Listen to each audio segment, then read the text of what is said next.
Alhamdulillahirabbil alamin wassalatu wassalamu ala asyrafil anbiya'i wal mursalin wa ala alihi wa sahbihi ajma'in.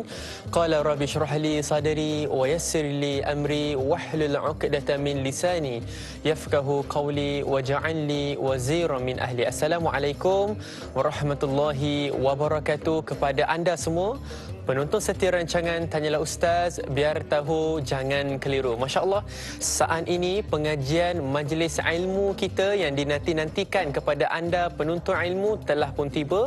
Kita bakal bersiaran langsung seperti biasa. Dan pada kali ini kita akan mengaji tentang tafsir dan juga taranum. Ala kulli hal, ada satu perkara yang ingin saya ingatkan di sini. Sepanjang kita berada di dalam majlis ilmu, seharusnya kita menyediakan kelengkapan kita, termasuklah antaranya catatan buku dan juga satu batang pen ataupun pensel untuk menandakan kita mengikat ilmu itu bersama-sama dengan kita. Dan insya-Allah pada hari ini kita akan merujuk kepada tafsir, iaitu surah Muhammad ayat 16 sehingga 20. Kita jadikan surah ini sebagai satu kompas kehidupan di dalam amalan seharian kita, insya-Allah. Syukur kita kepada Allah Subhanahu Wa Taala. Saya tidak berkeseorangan, saya juga turut ditemani oleh panel kita yang tidak asing lagi, iaitu Al-Fadil Ustaz Ashraf Ayub. Assalamualaikum Ustaz. Waalaikumsalam warahmatullahi. Kali terakhir kita berganding, hari itu saya kira kita mengaji tentang tafsir juga, iaitu tafsir surah Al-Ma'arij. Ya, benar. Benar, alhamdulillah, syukur. Dan pada kali ini kita akan tafsir mengenai surah Muhammad.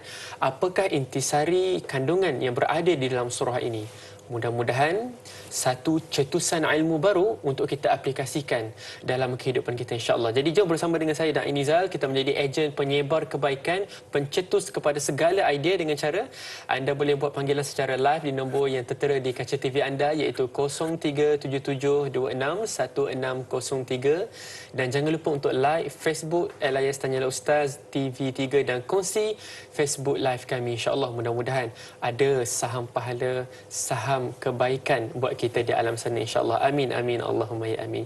Jadi ala kulli hal, kita teruskan dengan mukadimah kita untuk pagi ini dengan pengenalan kepada surah Muhammad ayat 16 hingga 20. Dipersilakan. A'udzubillahi minasyaitonirrajim. Bismillahirrahmanirrahim. Assalamualaikum warahmatullahi wabarakatuh. Alhamdulillah wassalatu wassalamu ala Rasulillah wa ala alihi wa sahbihi wa man walah. Kita mengucapkan syukur kepada Allah Subhanahu wa taala kerana pada pagi ini tuan-tuan dan puan-puan yang sangat dimuliakan, kita bertemu. Nah, kita bertemu kerana Allah Subhanahu wa taala yang kurniakan hidayah kepada kita. Allah Subhanahu wa taala yang gerakkan hati, gerakkan kemahuan. Pagi tadi lepas kita sembahyang subuh, tuan-tuan dan puan-puan, Allah SWT gerakkan kita dalam bentuk dia ingatkan kita, oh pukul 6.30 ni ada rancangan Tanyalah Ustaz, nak sambung kisah semalam. Semalam kita dah belajar dah surah Muhammad, tuan-tuan dan puan-puan. Surah yang dinamakan sempena dengan kekasih kita Rasulullah SAW. Orang yang suka berselawat, orang yang suka tentang menyebut tentang Rasulullah SAW, mereka saya yakin pasti teruja dengan surah ini. Sebab surah ini memang nama dia khusus tentang Rasulullah SAW. Sudah tentu tuan-tuan dan puan-puan ada mesej khas, ada mesej penting yang ingin Allah SWT sampaikan kepada surah ini. Dan semalam, kalau tuan-tuan dan puan-puan menonton rancangan Tanyalah Ustaz, semalam kita dah cerita daripada ayat 10 sampailah ayat yang ke-15. Itu cerita semalam. Kalau anda tak sempat, jangan risau tuan-tuan dan puan-puan. Sekarang teknologi dah maju. Anda pergi ke FB TV3, Tanyalah Ustaz TV3. Dia rakaman semalam ada lagi. Kita boleh tengok lagi tuan-tuan dan puan, no problem ya. Even kalau hari ni kan pukul 7 tiba-tiba ada pula urusan nak keluar, jangan risau, ada dia punya video tu ada lagi dalam FB kita. Alhamdulillah, ini semua kemajuan teknologi. Ada orang kata teknologi ini banyak membuatkan kita lara. Bagi saya, ya sebenarnya terpulang pada kita. Dia sama, teknologi ni lebih kurang analogi dia tuan-tuan dan puan macam pisau. Ada orang cakap pisau tu bahaya sebab dia luka. Saya kata, kita cakap senang ya. Kalau kita nak letakkan tangan kita, malah luka. Tapi kalau kita potong sayur, kita potong daging, dia akan memberi manfaat kepada kita. Sama dengan teknologi. Teknologi kita ya, media sosial yang orang cakap sekarang ni, ini semua bagi saya manfaat sangat besar kalau kita memilih untuk mencari dakwah, mencari agama, mengenal Allah SWT pun boleh dapat daripada media-media sosial dan juga medium yang selalu kita hadiri sekarang, iaitu melalui TV3, dan lepas ni nanti kita sambung dalam TV9 insya-Allah ya. Tuan-tuan dan puan-puan, apa khabar anda semua pagi ni? Saya harap anda semua dalam keadaan tenang, hati kita pagi tadi dah di-charge dengan charge yang positif. Kita dah mengaji, dah baca Quran, kita dah berzikir, dah mandi subuh, alhamdulillah. Dan sekarang ni saya minta, sebab hari ni Sabtu, betul tak Nizam? Hari ni saya minta tuan-tuan dan puan-puan ya, kita kejut anak-anak belajar mengaji cakap dia orang ya. Tengok sama-sama tanya ustaz, bawa buku, bawa pen, semua bawa air kopi kau semua nak bawa kan, cekodok kau semua ada bawa, tak ada masalah tuan-tuan dan puan ya.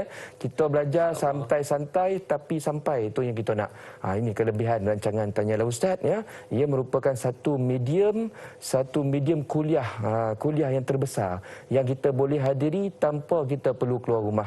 Tapi pula sekarang ni musim PKP, nak keluar bukan senang, betul tak tuan-tuan dan puan? Nak keluar bukan senang ya. Dapat pula kes mencanak-canak naik, takut tuan-tuan dan puan. Kita harap Allah SWT pelihara kita. Semalam kita dah beritahu dalam surah Muhammad ni pun ada kata begitu tuan-tuan dan puan ya. Zalika bi annallaha maulal ladzina amanu. Sesungguhnya yang menjaga kita, yang memelihara kita adalah Allah Subhanahu wa taala. Minta banyak-banyak perlindungan daripada dia. Dia yang jaga kita tuan-tuan dan puan. Covid tu ya, nak bagi tahulah. Covid tu pun makhluk Allah SWT, tuan-tuan dan puan. Dia taat dengan Tuhan ya, dia taat dengan Tuhan. Maknanya kalau kita minta ya Allah pelindungkanlah aku dan keluarga aku dan orang yang aku sayang daripada malapetaka Covid ni, dan Allah SWT makbulkan, dia suka doa kita, dia boleh bagi arahan kepada Covid jangan ganggu. Jangan ganggu Pak Ali ni, jangan ganggu Ustaz Asraf ni, jangan ganggu Da'i Nizal ni, jangan ganggu Hajah Fatimah ni. Macam tu. Dan boleh diikut tuan-tuan dan puan. Itu asas keyakinan kita. Ya, tidak ada musibah, tidak ada bala yang akan menimpa kita tuan-tuan dan puan kecuali kalau diizinkan oleh Allah Subhanahu wa taala. Kalau Allah nak protect, dia akan boleh protect apa saja daripada kita. Tapi kalau Allah nak timpakan kita sesuatu kemudaratan, ujian dan sebagainya, itu merupakan takdirnya, sudah pasti ada hikmah di sebaliknya. Itu mukadimah kita oleh pagi ini tuan-tuan dan puan ya. Okey, jom kita masuk dalam pembelajaran kita pagi ni. Pagi ni tuan-tuan dan puan sambung kisah semalam sebenarnya. Ayat kita mana? Tadi Da'i Nizal ada bagi tahu. Ayat kita pagi ni ayat 16 sampai ayat 20. Tuan-tuan dan puan elok buka Quran ya tuan-tuan dan puan. Cari surah Muhammad ya. Cari surah Muhammad, nanti jumpa ayat 6 boleh sampai ayat 20. Macam biasa tuan-tuan dan puan, kita akan start mengaji dah dulu. Ambil berkat dulu. Saya akan baca ayat 6 boleh sampai ayat 20. Kita tengok tajwid macam mana, tengok panjang pendek macam mana, dongung kat mana kan. Semua kita cek baik-baik sebab gini, Quran ni dia kalamullah yang sangat mulia tuan-tuan dan puan. Bila dia mulia, dia ada protokol khas. Dia tak boleh kita baca macam baca buku Arab biasa, tak boleh tuan-tuan dan puan ya. Dia ada protokol khas sebab nak menyatakan ini tahap dia bukan macam buku karangan manusia. Sebab tu kita kalau baca buku Arab ni, kalau pandai bahasa Arab lah, baca surat khabar Arab, Poi Mekah contohnya kan, tiba-tiba boli surat khabar Arab kan. Kita baca padahal tak faham tu kan. Tak apalah baca jugalah kan, ambil gambar, selfie. Kita baca tu tak ada dongung-dongung itu dan nomban, tak ada panjang pendek mat ikhlab semua tak ada. Kalau bahasa Arab biasa. Even kalau baca buku Arab biasa pun tak ada, betul tak Azal? Kan? Tak ada. Yang ada buku bahasa Arab, yang ada tajwid panjang pendek dongong ni Quran je. Ada orang tanya saya, kenapa Quran kena baca macam tu? Tu namanya protokol. Tu namanya kemuliaan. Macam gitulah tuan-tuan dan puan. Ini contoh ya, raja kalau datang semayang tuan-tuan dan puan. Dia semayang, dia tak ada pakai sejadah biasa dah, tak. Ada sejadah khas ada tempat khas Nak menyatakan kita menghormati pemimpin kita macam tu. Ada protokol kita panggil. Semua juga macam mengaji sekarang ni, dia ada protokol khas Kono baca panjang pendek dongong tu semua ada. Dapat pula tuan-tuan dan puan, panjang pendek dongong ni sebenarnya datang daripada mana? Daripada ketika Al-Quran itu diturunkan kepada Rasulullah SAW. Maknanya apa tuan-tuan dan puan? Ni cerita panjang pendek dongong ni semua ni bukan Rasul yang reka. Bukan Rasul yang reka. Waktu Rasul dapat ayat Quran, dengar daripada mana? Malaikat Jibril yang nyampai tu, panjang pendek dongong dah ada. Dia satu package orang cakap. Satu package. ulama hanya susun dia. Macam mana nak kona yang ni panjang ko, ni pendek ko, ni dongung ke tidak. Ulama susun dia tuan-tuan dan puan. Nama ilmu itu ilmu tajwid. Gitu dah tuan-tuan dan puan. Kita ni manusia yang beradab, kita ni manusia yang menghormati Allah SWT ya. Kita ni manusia yang menyayangi Allah SWT. Tanda kita sayang, kita baca Al-Quran, baca dengan bacaan yang Allah SWT suka. Macam mana cara nak tahu Allah SWT suka ke tidak bacaan kita? Ikut cara macam mana dia turun. Kalau dia turun tu panjang pendek ada, kita baca macam tu. Itu niat asal. Boleh ya tuan-tuan dan puan? Okey, jom kita start. Kita baca ayat 6 boleh sampai ayat 20. Saya baca dulu. Sekejap. Minta izin tuan-tuan dan puan minum air. Okey, alhamdulillah. أعوذ بالله من الشيطان الرجيم ومنهم من يستمع إليك حتى إذا خرجوا من عندك قالوا للذين أوتوا العلم ماذا قال آنفا أولئك الذين طبع الله على قلوبهم واتبعوا أهواءهم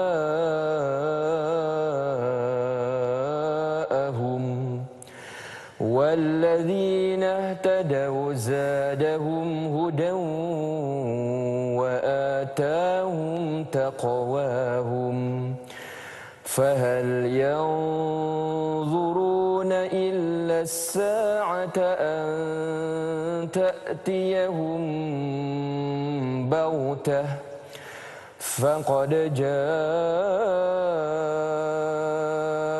أشراطها فأنى لهم إذا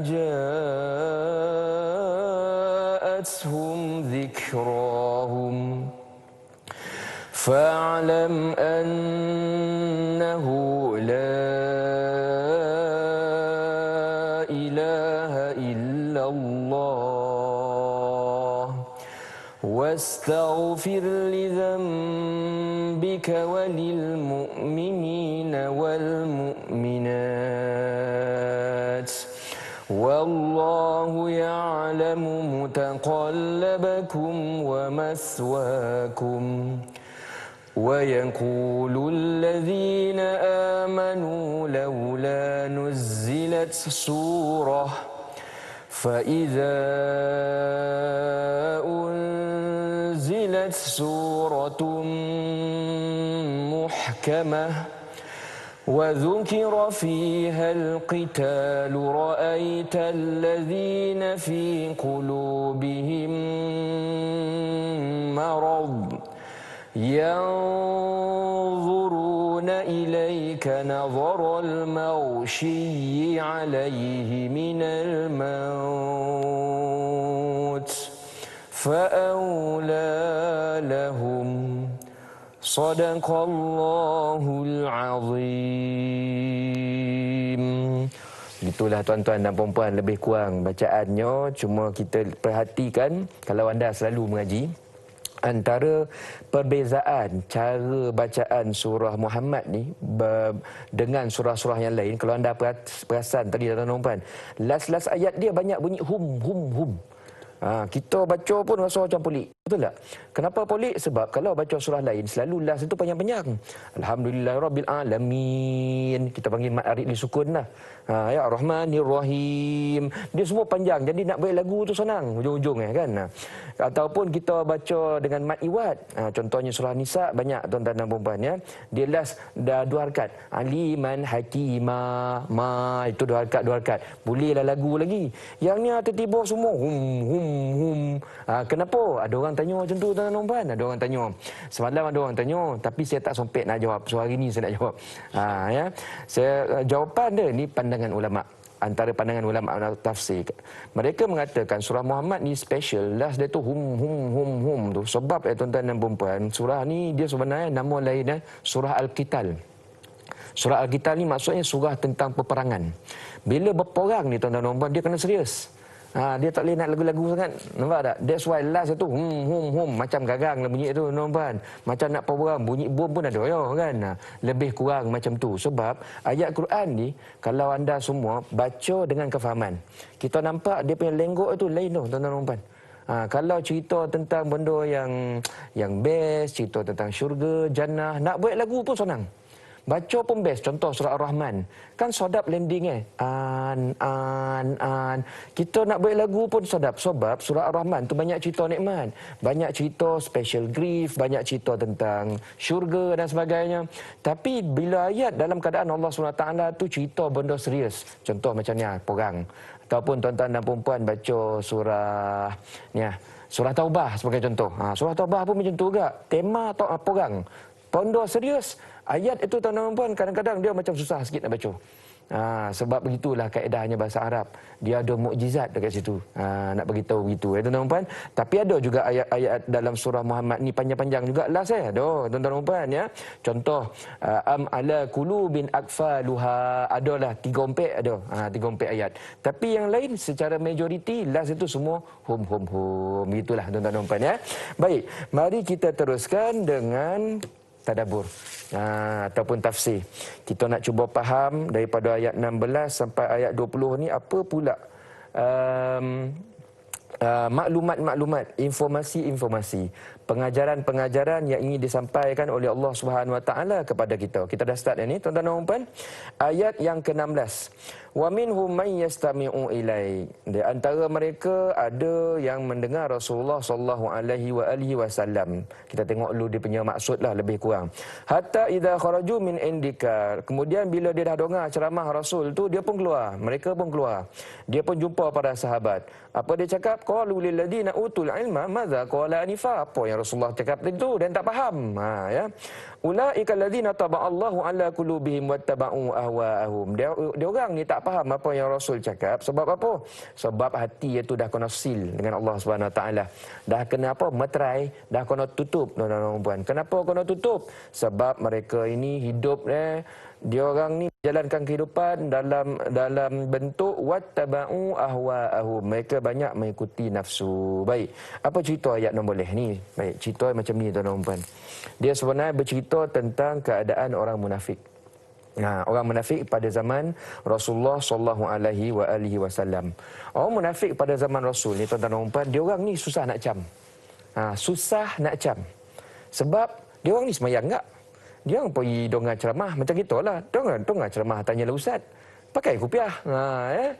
Susah nak cam sebab munafik ni dia bukan ada dia bukan ada job, tak ada tuan-tuan. Dia muka semua sama, bersih, hello, tak ada masalah, kespek, semua handsome macam depan-depan ya kan. Tak tahu sebab dia masalah cerita hati. Sama macam tu. Sama macam zaman Rasulullah SAW. Even para sahabat pun sebenarnya susah nak cam. Mana satu sahabat yang betul-betul iman tinggi, mana satu sahabat yang sebenarnya berpura-pura, hipokrit, bahasa Arab yang munafik. Tapi dalam ayat ni Allah SWT kata orang munafik ni memang dari sudut fizikal kita susah nak cam. Tapi kita boleh cam perangai. Dia nak cam dia orang ikut perangai. Macam mana karakter perangai ni dia beritahu tuan-tuan dan puan. Dia cakap macam mana orang munafik ni perangai first tuan-tuan dan puan. Dia orang ni tak suka dengar kuliah Rasulullah sallallahu alaihi wasallam. Rasul ni tuan-tuan dan puan macam kita masjid kita juga ya. Lepas sembahyang subuh Rasul ni kadang-kadang ada cakap sikit. Kita panggil tazkirah ke, kita panggil kuliah ke, tu bahasa kita. Tapi adalah sesuatu yang ingin disampaikan oleh Rasulullah sallallahu alaihi wasallam. Lepas subuh adalah sedikit mauizah Lepas maghrib pun ada cakap tuan-tuan dan puan. Tapi yang stay, yang dengar pada waktu tersebut tuan-tuan dan puan, selalu orang munafik ni dia bangkitlah. Dia tuih balik. Perangai first, dia orang tak suka dengar kuliah. Tu perangai. Dia tak suka dengar benda-benda agama ni, panih dia. Itu bahasa tuan-tuan dan puan dia panih. Ya. Kemudian kalau pun terpaksa dengar kuliah daripada Rasulullah SAW, dia orang hanya dengar seminggu sekali je. Waktu bila? Khutbah Jumaat. Inilah ayat wa minhum may yastami'u ilaik. ada di antara mereka yang mendongar perkataan Rasulullah SAW, maknanya kuliah Rasul SAW ni. Dia dengar, tuan-tuan dan puan. Kenapa dengar seminggu sekali? Sebab solat Jumaat kan wajib datang. Kalau tak datang kan kantoi yang kita cakap, tuan-tuan dan puan. Nampak benar tak Islam kan. So, konolah pergi. Tapi dia orang pergi ni, tuan-tuan dan puan, apa dia buat? Dia orang tak dengar benar. Ya tidur deh kat belakang tu. Macam pernah dengar ya, betul tak kan? So dia tidur kat belakang tu Lalu tabung masuk masjid pun tak sedar kan. Apa nak buat? Kena lelap terus Lelap deh. Soda-soda kan dah bangkit semayang kan. Macam biasa ya kan. Macam pernah buat lah, macam pernah berlaku insya-Allah. Biasalah ni orang lelaki tanya faham lah ni, tapi tak adalah saya khabar kita munafik ya.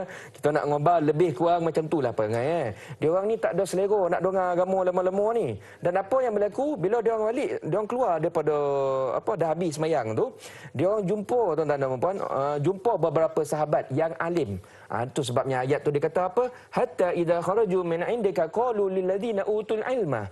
Dia orang keluar daripada masjid, dah habis semayang, dah dengar khutbah Jumaat Rasulullah SAW tu, dia jumpa sahabat-sahabat yang ada banyak ilmu agama. Masya-Allah. Dia jumpa siapa? Abdullah Ibnu Abbas ya, Ibnu Mas'ud. Dia orang jumpa, dia orang cakap apa? Maza qala anifah. Tahu apa maksud tuan-tuan dan puan? Tu tadi Nabi dia cakap apa tadi khutbah tu? Dia cakap first nampak benar tak faham tu first tuan-tuan dan puan. Second nampak benar perli. Dia perli. Tu ustaz tu dia sembang cerita apa tu dalam rancangan Tanya Ustaz tu. Nampak sangat dia tak faham sebenarnya ustaz ya. Jadi sebenarnya penonton, apakah yang berlaku selepas majlis ilmu itu, apa yang ditanya dan apakah situasinya? Nak tahu? Kita kembali selepas ini.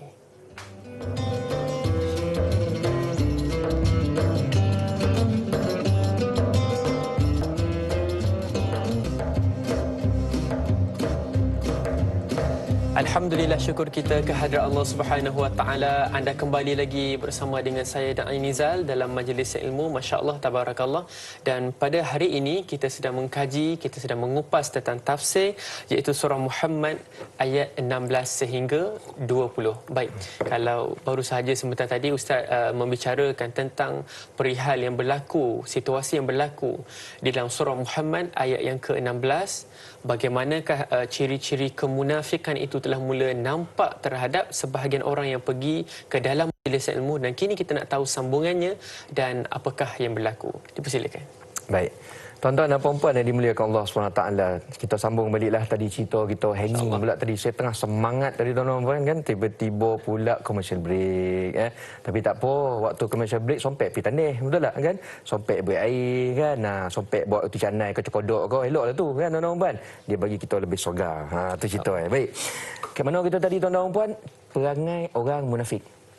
Perangai orang munafik ni antara ciri ialah dia tak suka dengar kuliah agama. Second, kalau dia dengar kuliah agama, dia ni bahasa kita lah, dia buat pokak. Dia buat tak faham tuan-tuan dan puan. Dia nampak benar benda ni, dia nampak benda ni tak, bukan prioriti lah.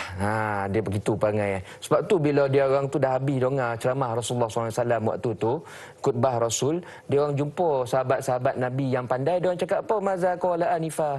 Dia baik-baik faham, dia baik-baik tak faham. Itu satu kata ulama. Yang kedua dia perli tuan-tuan dan puan-puan. Maknanya nak beritahu macam ni. Perangai orang munafik, dia tak gamar mengaji. Itu dia tuan-tuan dan puan-puan ya. Yang kedua tuan-tuan dan puan-puan, kalau dia pun dengar mengaji, dia suka perli. Dia suka perli. Tu ustaz tu kan cerita bidadari lah tu. Nampak tak? Dia suka perli-perli tuan-tuan dan puan-puan. Ada tak perangai orang tu kayak orang kita sekarang? Ada. Melambak tuan-tuan dan puan-puan. Ya. Maknanya Al-Quran ni dia dah, Allah SWT ni dah faham benar dah perangai manusia ni. Perangai orang yang mengaku Islam ni. Tak semua orang mengaku Islam dia ada iman, dia ada takwa. Ada orang yang mengaku Islam tapi perangai macam orang-orang yang munafik pada zaman Rasulullah SAW. Sekali lagi saya nak bagi tahu tuan-tuan dan puan, munafik ni perangai. Dia bukan orang. Perangai ini boleh turun-temurun sampai ke ke hari kiamat. Sebab tu Al-Quran ni relevan pada kita sekarang. Kalau anda semua tanya, apa perangai orang munafik? Ni yang tahu perangai. Tak suka dengar kuliah. Kalau suka dengar kuliah, dia bukan nak ambil pengajaran ilmu. Dia nak ambil bahan perli-perli. Dia nak tengok any mistake. Dia nak tengok mana kelemahan ustaz ni. Dia cari kelemahan, tuan-tuan dan puan. And then dia bosan-bosan benda tu. Zaman kita ramai orang macam tu, tuan-tuan dan puan. Ni bukan cerita orang bukan Islam yang baik. Dah, orang kita agak baik. Orang kita agak buat ya. Minta maaf mungkin tuan-tuan dan puan rasa, ui, hari ni fire lah ustaz tu. Ni bukan cerita fire ke tidak, tuan-tuan dan puan. Saya ni facilitator ya. Tukang sampai ya pagi ni, tuan-tuan dan puan. Ilmu yang kita dapat ni datang daripada siapa? Allah Subhanahu Wa Taala. Tuhan bila bagi Al-Quran, dia bukan ikut favor manusia. Dia tahu dah favor manusia ni cerita benda yang sodap dia lah. Tapi Allah SWT bagi tahu tori terang dan puan. Siapa makan cili, dia terasa apa? Podeh. Kita semua tak makan cili. Sebab tu kita tengok rancangan Tanya Ustaz. Betul tak puan? Kau tak lolap kita, puan. Tak tengok dah. Ya? Tapi Allah SWT bagi tahu kebenaran. Siapa nak ambil? Faman sya'a falyu'min wa man sya'a falyakfur. Kata Allah SWT dalam ayat lain. Ni Quran kami cerita atau kita orang. Benda yang baik kami cerita, benda yang tak baik untuk kamu pun kami cerita. Ya. Siapa suka ikut. Siapa tak suka tak apa, it's okay. That's your choice kata Allah SWT. But remember, setiap choice ada konsekuen. Cakap English pula ustaz ni kan. Makna bila kita pilih tak nak dengar, sebagai contoh, kita rasa tercabar contoh kan, ego kita nak ikut tiba-tiba pada waktu tersebut, kata Tuhan tak apa. Kata Allah SWT, kita tak nak dengar pelekeh agama, rasa agama ni tak penting, rasa ustaz ni mengaku nampak agama tak moden, tak apa, it's okay. Tapi ingat benda ni ada konsekuen. Kau jangan fikir benda ni duk relax je. Lebih kurang macam tu tuan-tuan dan puan. Apa konsekuennya? Ayat Quran sambung, inna a'tadna lizalimina naron ahata bihim suradiquha. Orang yang koma ikut hati, ikut perasaan, ikut ego, tolak agama dan sebagainya, dia rasa dia lagi tinggi daripada agama. Tu perkataannya. Dia rasa ayat Quran ni tak layak nak nasihatkan dia. Dia rasa tercabar ego bila kena dengan ayat Al-Quran. Orang macam ni kata Allah SWT tak apa, ingat nanti hari kiamat kita jumpa face to face. Waktu tu orang yang dogi-dogi bega-bega ni, yang dulu belagak, yang sombong dengan agama ni, waktu tu kami celup dia orang dalam neraka. Kau nak percaya, percaya. Tak nak percaya, neraka tetap ada, kata Allah SWT. Kita tuan-tuan dan puan-puan, kita ambil keputusan yang wise decision. Tu perkataan ni. Apa maksud wise decision? Keputusan yang bijak. Kita ambil keputusan nak percaya benda-benda ni. Nak percaya benda-benda ni, dan bila Allah SWT tegur, alhamdulillah kita ni jenis orang rajin mengaji. Orang rajin mengaji, orang yang jenis rajin mencatat, jenis nak mengikut, insya-Allah lah tuan-tuan dan puan-puan, yang ni sifat ni insya-Allah dia tak terlokek dalam karakter kita. So janganlah risau benar ya. Tu perkataan ni. Untuk orang yang baik-baik, orang soleh-soleh macam tuan-tuan dan puan-puan ni, insya-Allah kita tak ada rasa podeh-podeh apa pun kat sini. Tapi bila saya cerita apa yang ada dalam Quran ya tuan-tuan dan puan-puan. Baik, insya-Allah ya. Baik, kita nak tauhidkan lagi sikit lagi ya. Ulaikal ladzina taba'allahu ala qulubihim wattaba'u ahwa'ahum. Mungkin kita tanya, kenapa orang munafik ni, dia orang dengar cerita agama ni banyak melantun. Makna melantun ni tak masuklah dalam hati ya, tak tukar perangai Makin lama, makin belajar agama, makin sombong dia dengan Allah SWT. Sebab apa? Mereka ni tuan-tuan dan puan, rupa Allah SWT dah seal hati dah seal apa? Dah tutup hati Maknanya wahyu ni tuan-tuan dan puan, dia banyak sebut akhirat. Orang munafik ni selalu perangai dia suka cari dunia. Dan bila dia baca Quran ni dia banyak cerita akhirat, berlawan, nampak tak? Ya, dia bila dia berlawan, sebab orang munafik banyak ikut nafsu. Nafsu ni dia cari keseronokan dunia. Kalau baca Quran benda tu tak jumpa tuan-tuan dan puan, tak jumpa. That's why ada orang kadang-kadang dia rasa ilmu agama ni boring. Memanglah kita tak cerita benda mengapu. Kita cerita benda yang cukup panjang, iaitu cerita tentang akhirat oriented. That's why tuan-tuan dan puan, mereka tak dapat nak dapatkan iktibar, baca Quran dengan hadis tak melekat, mata hati mereka telah dibutakan. Sebab apa? Mereka ni fokus mereka nak cari agama ialah untuk pleasure kepada dunia. Yang ni tuan-tuan dan puan, minta maaf, kata Al-Quran dia berlawan. Wattaba'u ahwa'ahum. Mereka banyak mengikut hawa nafsu mereka.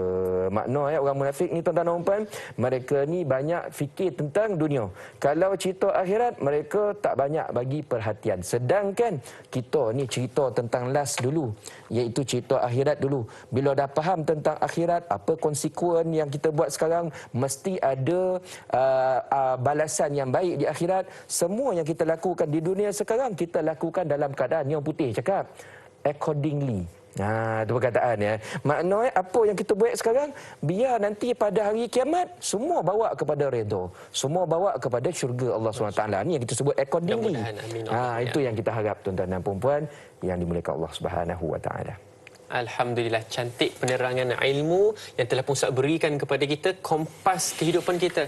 Surah Muhammad ayat 16 hingga 21, satu penyampaian daripada Al-Fadhil Ustaz yang begitu santai tapi membakar. Baik, kita teruskan dengan soalan yang pertama, iaitu soalan Facebook kita daripada saudara Al-Ali Ali. Ayat 16 telah menyatakan bahawa orang munafik yang hadir di dalam majlis ilmu mendengar dalam keadaan sambil lewa. Bila keluar dari majlis ilmu, mereka mengejek Nabi Muhammad sallallahu alaihi wasallam. Adakah ayat ini ditujukan kepada orang munafik di zaman tersebut sahaja? Bagaimana pula dengan keadaan masa kini di mana banyak yang memberi komen-komen negatif terhadap para ustaz dan alim ulama? Adakah ini juga dikira munafik dan hati mereka ditutup dari mendapat hidayah? Satu soalan yang cantik bertepatan dengan ayat 16 yang kita bincang pada pagi ini. Dipersilakan. Terima kasih banyak kepada Al-Ali Ali ya. Bertanya tentang soalan perangai, adakah munafik ni pada zaman tu ya? Adakah zaman sekarang ni tak ada dah perangai munafik, orang munafik ni? Seperti yang saya nyatakan tadi, saya dah bagi tahu awal dah ya. Apa yang kita baca dalam Al-Quran ini cerita tentang karakter, cerita tentang perangai. Manusia boleh berubah, tuan-tuan dan puan. Manusia boleh berubah. Nama boleh berubah. Perangai sampai kiamat. Makna orang baik, orang tak baik, orang munafik, orang mujrim, orang apa lagi? Fasik. Ni perangai ni tuan-tuan dan puan. Lifestyle hidup. Semua ada sampai hari kiamat. Sebab tu Al-Quran ni relevan. Contoh, ramai orang tanya saya, kenapa banyak sangat dalam Quran ni cerita Nabi Musa gaduh dengan Fir'aun? Betul. Banyak benar. Cuba cek. Kalau tak percaya lah kan. Mesti ada. Surah Baqarah ada. Surah Al-A'raf ada. Surah Toha tu memang cerita Nabi Musa lah 90%. Tuan-tuan dan puan. Banyak benar cerita tentang Nabi Musa gaduh Fir'aun. Kenapa? Senang jawapan ni. Sebab perangai orang yang ditindas dan orang yang menindas ni sampai kiamat ada. Perangai orang yang ada kosor, lepas tu sombong. Lepas tu zalimi orang lain. Kan sampai sekarang ada tuan-tuan dan puan. Tu cerita makna perangai ni relevan. Relevan tuan-tuan dan puan. Sama dengan kita cerita pagi ni. Munafik ni ada ke tidak zaman ni? Ada, melambak. Sebab tu kita baca ayat Quran. Baru nampak ayat Quran ni well sing. Tu perkataan ya. Kita nampak ada synchronization ayat Al-Quran ni relevan dengan zaman kita. Zaman kita pun banyak munafik perangai tuan-tuan dan puan ya, perangai. Ni bukan cerita label orang, ni cerita perangai. Sama macam perangai orang Malay, orang rajin. Nampak tak kan? Sama tuan-tuan dan puan ya. So perangai orang munafik zaman sekarang macam mana? Macam yang Tuan Haji Ali kita tulis tadi lah. Ya, orang yang nak menyampaikan agama diperli-perli dia buat main. Bukan bermaksud tuan-tuan dan puan ustaz-ustazah ataupun orang menyampaikan agama para pendakwah ni tak boleh ditogur. Tak, togur. Boleh togur, tak ada masalah. Kalau betul benda tu salah. Togur dalam keadaan berakhlak dan juga berhemah. Dia bukan niat nak perli dulu. Niat ni Allah SWT tahu. Niat Allah SWT tahu. Kita cakap tentang fakta. Kat mana ustaz ni salah. Tadi hadis ustaz ni sebenarnya ada kriteria-kriteria sekian. Mungkin ustaz tu tak perasan. Tadi penerangan tafsir ustaz ni tadi ada ulama kata sekian. Kita tak ada masalah nak terima sebab kita tahu ilmu Allah sangat-sangat luas. Tapi kita sendiri tahu mana satu orang menegur kerana nak share kebaikan dengan orang menegur nak perli. Tu itu cerita. Yang kita nak cuba elakkan. Kita nak elakkan ya. Amin Allahumma amin. Mudah-mudahan tiada sebarang sifat kemunafikan di dalam diri kita insya-Allah. Kita teruskan dengan soalan berikut iaitu soalan Zara. Soalan yang pertama. Bagaimana pula dikaitkan pada ketika ini apabila mengajak ke arah kebaikan amar ma'ruf nahi munkar namun ditempelak pula dan diendahkan dan merasakan hanya dia sahaja yang betul? Itu adalah soalan yang pertama. Dan yang kedua adalah, apakah itu tergolong dari orang yang dikunci hatinya oleh Allah Subhanahu Wa Taala dan mengikut keinginannya sahaja semata-mata, insya-Allah. Baik, terima kasih banyak kepada Izara yang bertanya tentang kita ni nak ajak orang buat baik. Amal ma'ruf, ya, makruh lah, lain tu, ya. Amal ma'ruf, nahi munkar. Amal ma'ruf tu maksudnya kita nak ajak orang buat ma'ruf. Ma'ruf ni kebaikan. Nahi munkar tu maksudnya kita nak halang orang daripada buat benda-benda yang tak baik, ya. Ada setengah orang, bila kita ajak benda-benda baik, kita kena tegur balik. Kita kena, bahasa kita sekarang ni kena sound lah, tuan-tuan dan puan. Kena ditempelak, tak diendahkan. Dan dirasakan orang dia yang betul. Tuan-tuan dan perempuan, perangai ni tuan-tuan dan perempuan. Kita nak cakap ni pun, senang cerita saya cakap tu orang lah tuan-tuan dan perempuan. Tak ada siapa yang suka kalau kono tegur apa yang dia buat. Tak ada siapa yang suka tuan-tuan dan perempuan. Even hatta ni orang ustazah ni pun sama. Kadang-kadang bila kita kena tegur tuan-tuan dan puan, reaksi pertama kita ialah reluctance. Maknanya kita nak menolak. Itu standard tuan-tuan dan puan. Standard. Ya. Tak ada lah kita sebut ustaz-ustazah tu tak munafik, dia pun elok ngikut, tak ada dah, sama ya. Ustaz-ustazah pun tak boleh kena tegur. Dia pun melonting juga tuan-tuan dan puan, ya. Maknanya perangai tak boleh kena tegur ni ramai manusia ada. Cuma kita nak belajar daripada orang yang faham Al-Quran.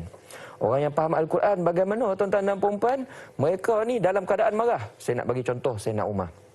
Sayyidina Umar ni tuan-tuan dan puan, antara sahabat yang garang lah kita nak sebut. Yang orang dulu tak beranilah nak berlawak dengan Sayyidina Umar ni. Kalau dia lalu satu jalan, setan pun tak berani nak lalu jalan tu. Punya tahap garang itu setan pun gerun. Ya. Sayyidina Umar tuan-tuan dan puan waktu berhijrah, ya. Orang semua berhijrah, semua macam lari sonyap-sonyap lah. Sayyidina Umar selambur pergi dekat Kaabah, dia pun cakap dengan orang Quraisy punya ramai. Dia cakap, siapa dia ni dah nak pergi dakwah ni, dia kata tu kan. Dia buat pengisytiharan selambur. Ni dah nak pergi berhijrah, dakwah lah. Berhijrah ni kan. Siapa yang nak lepas ni bini jadi balu kan. Try lah nak tahan. Memang tak berani orang tahan tuan-tuan. Nak ngoban Sayyidina Umar ni punya garang macam tu. Cuma kita nak belajar orang yang garang. Kadang-kadang kita fikir orang garang ni ego, betul tak tuan-tuan? Tak. Sayyidina Umar tahu bila waktu dia boleh garang, bila waktu dia kena tunduk. Dulu pernah ada satu cerita, Sayyidina Umar tengah nak marah ada seorang sahabat, sebab sahabat tu pun lantang menegur pemerintahan Sayyidina Umar. Dah nak marah dah ni, nak pancung dah ni. Sayyidina Umar macam tu cerita Sayyidina Umar, ya. Kalau ada orang yang marah kepada Islam, Sayyidina Umar pun cakap Rasul, ya Rasul, bagi aku izin, aku nak pancung orang tu. Nampak tak? Punya garang Pak Dua tersebut Sayyidina Umar. Tapi orang tu masa tu dah tegur Sayyidina Umar pun dah nak melonting tuan-tuan dan puan. Tiba-tiba ada sahabat baca ayat Quran. Baca ayat Quran, ayat tersebut membawa maksud abaikanlah orang-orang yang tak faham. Kita tak payahlah nak gaduh benar dengan dia. Sayyidina Umar dengar ayat Quran tuan-tuan, terus tak jadi. Terus hilang marah. Maknanya kita nak bagi tahu apa tuan-tuan, kita kena tahu bila kita sampai dengan ayat Quran, sampai dengan hadis Rasulullah SAW, kita kena tahu siapa kita, siapa Allah SWT. Kita ni hamba, dia Tuhan kita, tuan-tuan dan puan. Kita kena pada waktu tersebut, kena berperanan sebagai apa? Kita bukan imam, kita ni makmum. Makmum kojoi menurut, imam kojoi bagi perintah. Begitu kaedah ya tuan-tuan dan puan. Kalau kita buat perangai macam tu dengan Al-Quran Sunnah, insya-Allah barulah Al-Quran Sunnah menjadi pembimbing dan hidayah kepada kita. Wallahu a'lam. Wallahu a'lam. Mudah-mudahan Al-Quran As-Sunnah menjadi kompas kehidupan kita. Pastikan etika akhlak kita selari dengan Quran dan juga Sunnah. Kita kembali selepas ini.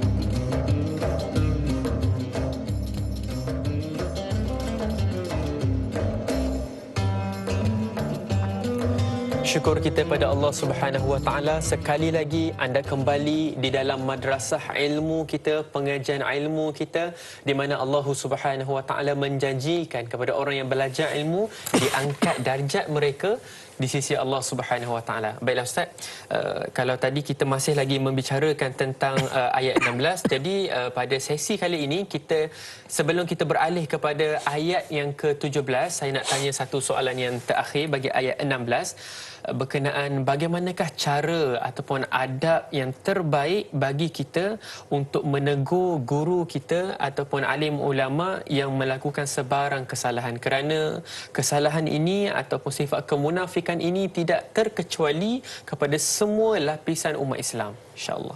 Baik, terima kasih kepada soalan tersebut. Tuan-tuan dan puan-puan yang dimuliakan Allah SWT. Adab menegur, ya, sebenarnya adab menegur ni tak kisahlah kepada tok guru ke, kepada ustaz ke, alim ulama ke, kepada suami ke, kepada isteri ke, kepada bos ke, kepada pekerja ke. Cara yang terbaik kata ulama ialah kita tegur terus kepada fakta dia. Ya, tegur kepada fakta.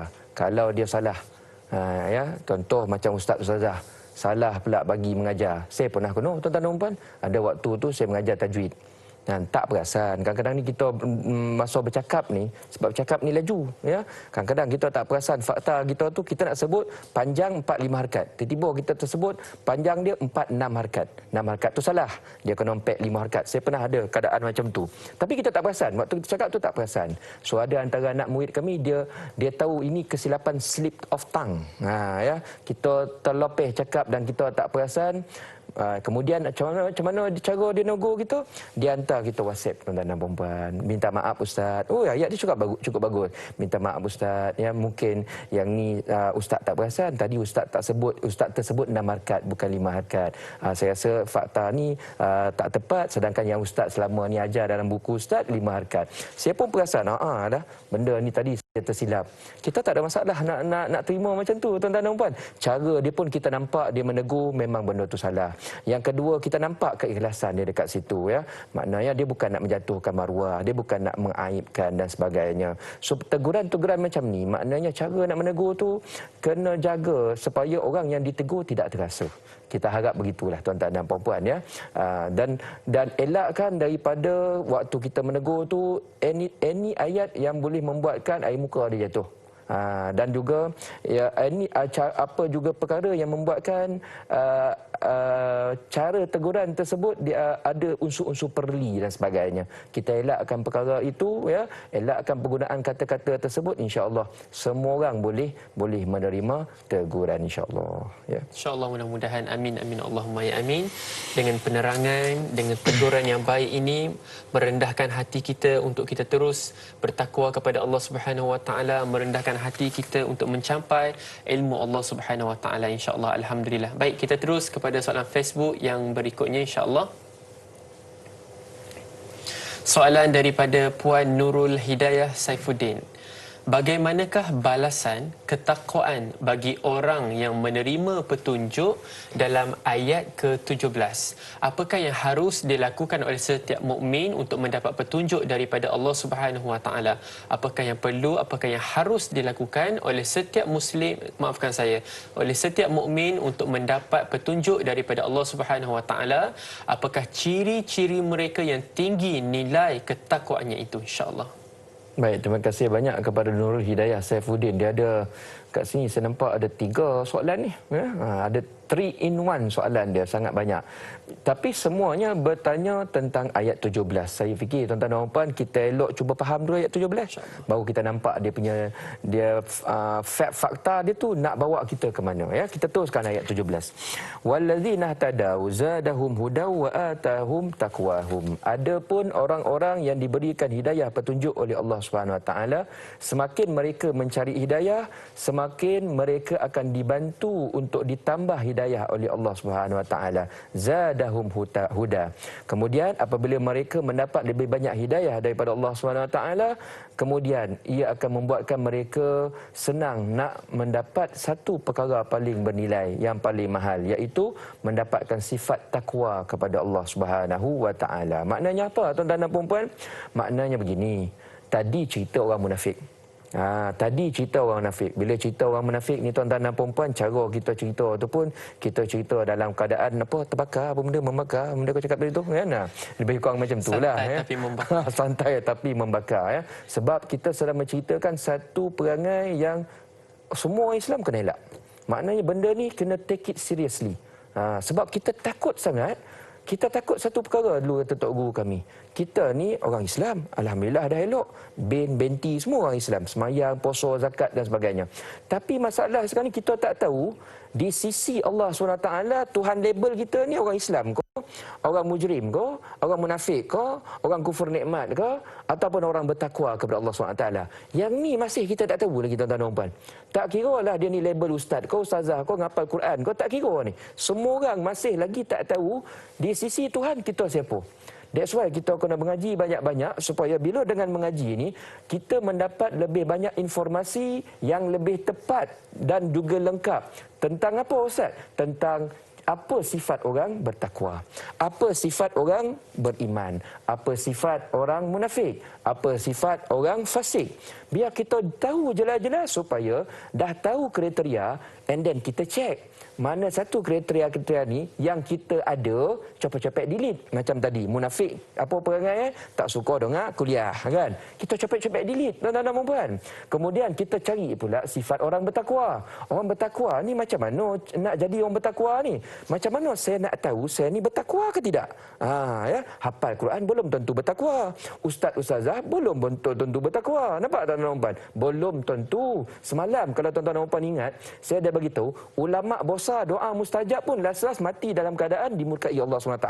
Hati-hati. Ini terutamanya golongan ustaz-ustazah. Jangan fikir banyak cerita benda agama, entah semua selamat. Nampak ke tidak? Belum tentu. Kita yang paling bahaya, tuan-tuan dan puan.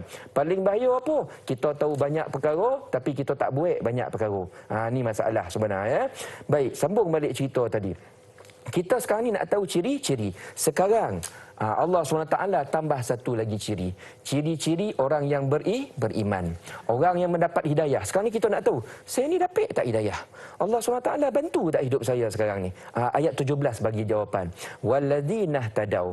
Adapun orang-orang yang mendapat hidayah, zadahum huda. Sentiasa Allah tambah hidayah kepada mereka. Apa maksud perkara ni, Ustaz? Maksud ni macam ni. Orang-orang yang Allah SWT suka, orang-orang mukmin, Allah SWT akan dorong dan lorongkan hati dia suka cari perkara-perkara yang baik. Contoh, bila tuan-tuan dan puan-puan dah tengok rancangan Tanyalah Ustaz pagi ni, kita pula tengok bukan sekadar tengok duduk kosong. Kita ni tengok jenis bercatat, jenis berio, ada Quran, nampak nak mengaji. Orang macam ni, kata Allah SWT, jangan risau. Tadi kan ayat munafik pun tengok juga ceramah, betul tak?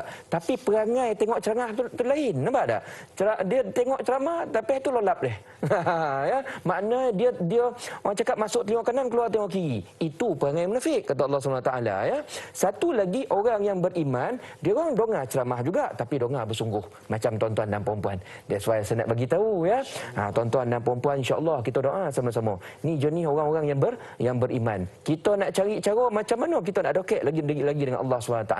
Tuhan sendiri bagi confirmation dekat sini, zadahum huda. Kami akan tambah nur lagi. Kami tambah lagi cahaya. Kami ilhamkan mereka jalan ketakwaan. Mereka ini bila dengar cerita agama, hati mereka makin tergugah nak melakukan amal soleh. Mereka bila dapat ilmu, tuan-tuan dan puan-puan, keikhlasan untuk beriman kepada Allah SWT itu akan makin bertambah. Makna cerita macam ni, tuan-tuan dan puan-puan. Kita ni nak tahu kita dapat hidayah ke tidak, ialah dia tengok, kalau contohnya kita sembahyang subuh, ni kata tok guru kami dulu. Kita sembahyang subuh, selalu kita sembahyang pukul 6 lah macam biasa kan. Lepas azan bangkit mandi, lepas tu sembahyang macam biasa. Lepas tu kita sembahyang. Tapi adalah timing tu tiba-tiba kita bangun 7 suku. Dan nak habis subuh ni 7 suku. Kita pun sembahyang copek-copek. Waktu sembahyang tu dah habis sembahyang tu, kita rasa bersalah mana. Allah, kenapa bangkit lembik ni? Sebagai contoh lah. Ataupun tiap-tiap hari tengok rancangan Tanyalah Ustaz, tiba-tiba lah hari ni hari Sabtu domam. Kan, domam dah tak dapat nak bangkit. Tapi rasa bersalah pun tak dapat nak tengok pagi ni. Kata tok guru kami, itu tanda kita dapat hidayah. Allah dah gorakkan hati kita suka kepada perkara kebaikan. Kalau terlepeh, kita rasa rugi pun dah. Oh, ini tuan-tuan dan puan-puan, kata tok guru kami, maknanya Allah SWT dah pelihara kita tu. Allah SWT dah sentiasa fikir macam mana dia nak tambah hidayah kepada Encik Ali ni. Kepada Hajah Fatimah ni yang suka dengar perkara-perkara agama ni ya. Maknanya dia orang ni kalau dengar maksiat dia orang tak selera lah tuan-tuan dan puan. Tak selera. Tu cerita ya. Tapi kalau dengar perkara-perkara ketaatan, mereka koja. Saya yakin tuan-tuan dan puan-puan yang sedang menonton rancangan Tanyalah Ustaz pagi ini, kita doa sama-sama tuan-tuan dan puan-puan. Jom kita sama-sama masuk dalam ayat yang 17 ini. Walladzina ihtadaw zadahum huda wa atahum taqwahum. By the way, saya nak cerita satu lagi perkara tuan-tuan dan puan-puan. Hari Selasa depan, ni kita akan Sabtu kan, Sabtu, Ahad, Isnin, Selasa. Hari Selasa minggu depan saya ada buat satu kuliah tadabbur surah Jumaah. Surah yang kita selalu dengar sembahyang subuh semalam tuan-tuan dan puan-puan. Tapi kat mana tu? Dekat FB saya, Ustaz Asraf. Saya jemput tuan-tuan dan puan-puan, sama-sama kita belajar tonton faham surah Jumaah pula. Pukul 9 malam ya tuan-tuan dan puan-puan. Cari FB saya Ustaz Asraf, ASREFF. Kita belajar apa pula Allah SWT nak sembang dengan kita dalam surah tersebut. Wallahu alam. Wallahu alam. Mudah-mudahan ada manfaat kebaikan untuk semua, untuk kita sama-sama tadabbur dan jadikan surah ini sebagai satu panduan kompas dalam kehidupan kita, insya-Allah. Baik, kita teruskan dengan soalan yang berikutnya. Allahumma salli ala Muhammad. Baik, iaitu soalan daripada Puan Rahimah Saud. Assalamualaikum Ustaz. Waalaikumsalam warahmatullahi wabarakatuh. Soalannya adalah, bagaimanakah reaksi sahabat-sahabat Rasulullah yang telah mendapat petunjuk ilahi kemudian dijanjikan pula diberikan petunjuk dan ketakwaan berdasarkan ayat 17, insya-Allah. Baik, terima kasih banyak kepada Puan Rahimah Saud. Cerita tentang reaksi sahabat bila dah dengar ayat ni tuan-tuan dan puan-puan, reaksi mereka sangat gembira. Mereka sangat-sangat gembira sebab mereka tahu bila kami ikut Rasulullah SAW, bila kami dedikasikan waktu kami belajar ilmu agama, bersungguh nak buat perkara yang baik, bersungguh nak belajar hadis Al-Quran dan sebagainya, mereka tahu ini tidak sia-sia. Ini tidak sia-sia sebab Allah SWT janjikan orang-orang yang mencari hidayah ni, first Allah SWT akan bantu mereka dapat hidayah. Yang kedua tuan-tuan dan puan-puan, mereka ingin mendapat takwa. Takwa ni yang kita nak tuan-tuan dan puan-puan. Takwa ni yang kita nak. Sebab kalau kita belajar Al-Quran, cuba cari mana ayat-ayat yang menceritakan tentang orang bertakwa dan sebagainya. Last dia tu tuan-tuan dan puan-puan, dia mesti diakhiri orang-orang ini akan masuk ke dalam syurga Allah Subhanahu Wa Taala. Maknanya Tuhan dah bagi tahu, kalau kita hidup sekarang, kita dapat upgrade diri kita sampai kepada orang yang bertakwa, muttaqin. Orang bertakwa ni nanti jumpa Tuhan, tompek satu tompek dia jumpa. Kat mana? Syurga Allah Subhanahu Wa Taala. Makna tuan-tuan dan puan, hari ni pagi ni kita mengaji, berbaloi apa yang kita buat. Kejap lagi tuan-tuan dan puan, kita lepas ni nak buat perkara baik ke whatever yang kita nak buat, perkara tu sebenarnya sangat-sangat berbaloi untuk our future, insya-Allah. Wallahu alam. Insya-Allah, mudah-mudahan. Allahu alam. Satu ilmu yang bermanfaat daripada Ustaz. Berikutnya adalah soalan, ada satu soalan daripada saya Ustaz mengenai kalau kita rujuk kepada ayat ini menceritakan tentang Allah Subhanahu Wa Taala menambahkan petunjuk kepada mereka. Apakah yang dimasukkan dalam ayat ini? Nak tahu apakah jawapannya? Kita kembali selepas ini.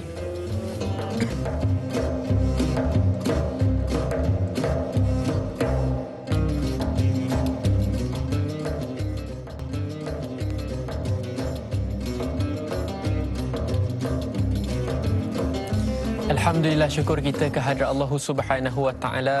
Syukur kita kepada Allah di atas pemberian nikmat yang terbesar, iaitu Allah Subhanahu Wa Taala telah menurunkan nikmat Al-Quran kepada kita. Tidaklah diturunkan Al-Quran itu kepada kita bukanlah untuk menyusahkan segala urusan kita, akan tetapi Allah Subhanahu Wa Taala ingin mempermudahkan kepada kita, insya-Allah.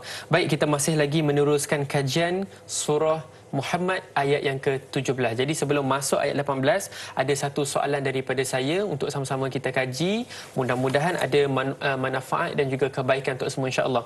Baiklah Ustaz, kalau kita tengok kepada ayat yang ke-17 di mana Allah Subhanahu Wa Taala menerangkan dengan begitu jelas bahawa mereka telah diberikan petunjuk ataupun hidayah oleh Allah Subhanahu Wa Taala dan diajarkan kepada kita untuk meminta hidayah lagi kepada Allah. Hatta kita sudah berilmu, diajarkan diajarkan lagi kepada kita untuk menambahkan lagi ilmu itu. Jadi boleh Ustaz terangkan kepada kita pada kalimah zadahum huda, insya-Allah. Baik. Terima kasih banyak kepada soalan yang Da'i Nizal tanyakan tadi. Soalan yang sangat bagus, bertanya tentang sebenarnya hidayah itu apa? Ini soalan yang sangat-sangat penting dalam pembelajaran agama, tuan-tuan dan puan, sebab ustaz-ustazah selalu sebut tentang moga-moga kita mendapat hidayah dan sebagainya kan, hidayah dan taufik daripada Allah SWT. Jadi hidayah tu bagaimana cara kita nak faham? Ulama kata, tuan-tuan dan puan yang dimuliakan, hidayah ni sebenarnya datang satu kurniaan besar yang datang direct daripada Allah Subhanahu Wa Taala. Hidayah merupakan satu cetusan rasa yang Allah SWT campakkan ke dalam hati kita supaya ada kesedaran. Ada kesedaran untuk kita nak mencari iman, nak menambah iman dan juga nak rapat dengan Allah Subhanahu Wa Taala. Ini hadiah yang hanya datang daripada Allah SWT. Maksudnya apa, tuan-tuan dan puan? Maksudnya manusia pun tak dapat nak bagi. Sebab tu kita belajar daripada Al-Quran. Nabi Nuh, Nabi ni orang dah paling baik, orang yang high ranking lah kita panggil. Tiap-tiap hari cerita agama. Tapi kita dapati, tuan-tuan dan puan, anak Nabi Nuh pun tak dapat hidayah. Nampak tak? Anak pun mati dalam kekufuran. Maknanya Nabi ni pun tak dapat nak confirm kan, anak dia tu pun confirm dapat hidayah. Allah tunjuk dalam Al-Quran, tuan-tuan dan puan. Seorang lagi, Nabi Ibrahim. Baik, Khalilullah. Tiap-tiap hari kita sebut kama sallaita ala Sayyidina Ibrahim dalam tasyahud akhir kita. Betul tak? Ini Nabi high rank. Tapi kita semua tahu, tuan-tuan dan puan, Nabi Ibrahim ini pun tak dapat nak confirmkan bapa baginda dapat hidayah. Kita tahu bapa Nabi Ibrahim, Azar, dalam Al-Quran ada cerita tak dapat hidayah, tuan-tuan dan puan, ya. Mati dalam kekufuran. Sebab itu Allah SWT ada dalam surah lain bagi tahu, innaka la tahdi man ahbabta walakinnallah yahdi man yasha. Kamu manusia, kamu bersuara macam mana pun, ya, hantar anak sekolah agama, pergi ke ceramah motivasi dan sebagainya, belum confirm tu perkataannya, tuan-tuan dan puan. Belum confirm anak tu baik. Belum confirm, contoh kita ada isteri, kita ajak isteri bawa apa semua belajar agama dan sebagainya, belum confirm isteri tu confirm baik. Sama juga isteri ajak suami, ajak anak dan sebagainya, belum confirm dia jadi baik. Sebab kata Allah SWT, hidayah ni saya yang pegang. Innaka la tahdi man ahbabta. Kau tak boleh nak confirmkan hidayah kepada orang yang kau sayang. Siapa yang boleh confirmkan tu, yang boleh bagi itu? Walakinnallah yahdi man yasha. Allah SWT saja yang akan pilih siapa yang akan dapat hidayah, siapa yang tak. Sebab tu, tuan-tuan dan puan, ulama ajar kita, bahkan dalam semayang kita dituntut minta betul-betul daripada Allah SWT, tolong bagi kami hidayah. Pagi tadi ibu minta, Allahumma dini fiman hadait, dalam doa kunut, betul tak? Ya Allah, tolong bagi kami hidayah kepada orang-orang yang kau telah bagi hidayah. Kami nak contohi Rasul, Nabi dan sebagainya, orang-orang soleh dan sebagainya. Dalam sujud, antara dua sujud pun ada, Rabbi firli warhamni wajburni warfa'ni warzuqni wahdini. Kan ada perkataan tolong bagi kami hidayah, ya Allah. Sebab kita tahu sekarang kefahaman kita, hidayah benda paling bernilai yang kita nak. Tapi siapa yang boleh bagi? Hanya Allah Subhanahu Wa Taala. Minta pada dia, dia tahu kita nak cari kebaikan, nanti dia bagi banyak-banyak. Kan dalam ayat tadi, zadahum huda, kami tambah lagi hidayah kat dia orang. Allah ni tak lokek, orang yang nak dia bagi, insya-Allah. Wallahu alam. Wallahu alam. Teruskan meminta hidayah kepada Allah Subhanahu Wa Taala, insya-Allah. Kita teruskan dengan soalan Facebook yang berikut daripada Puan Nur Dahlia Biru.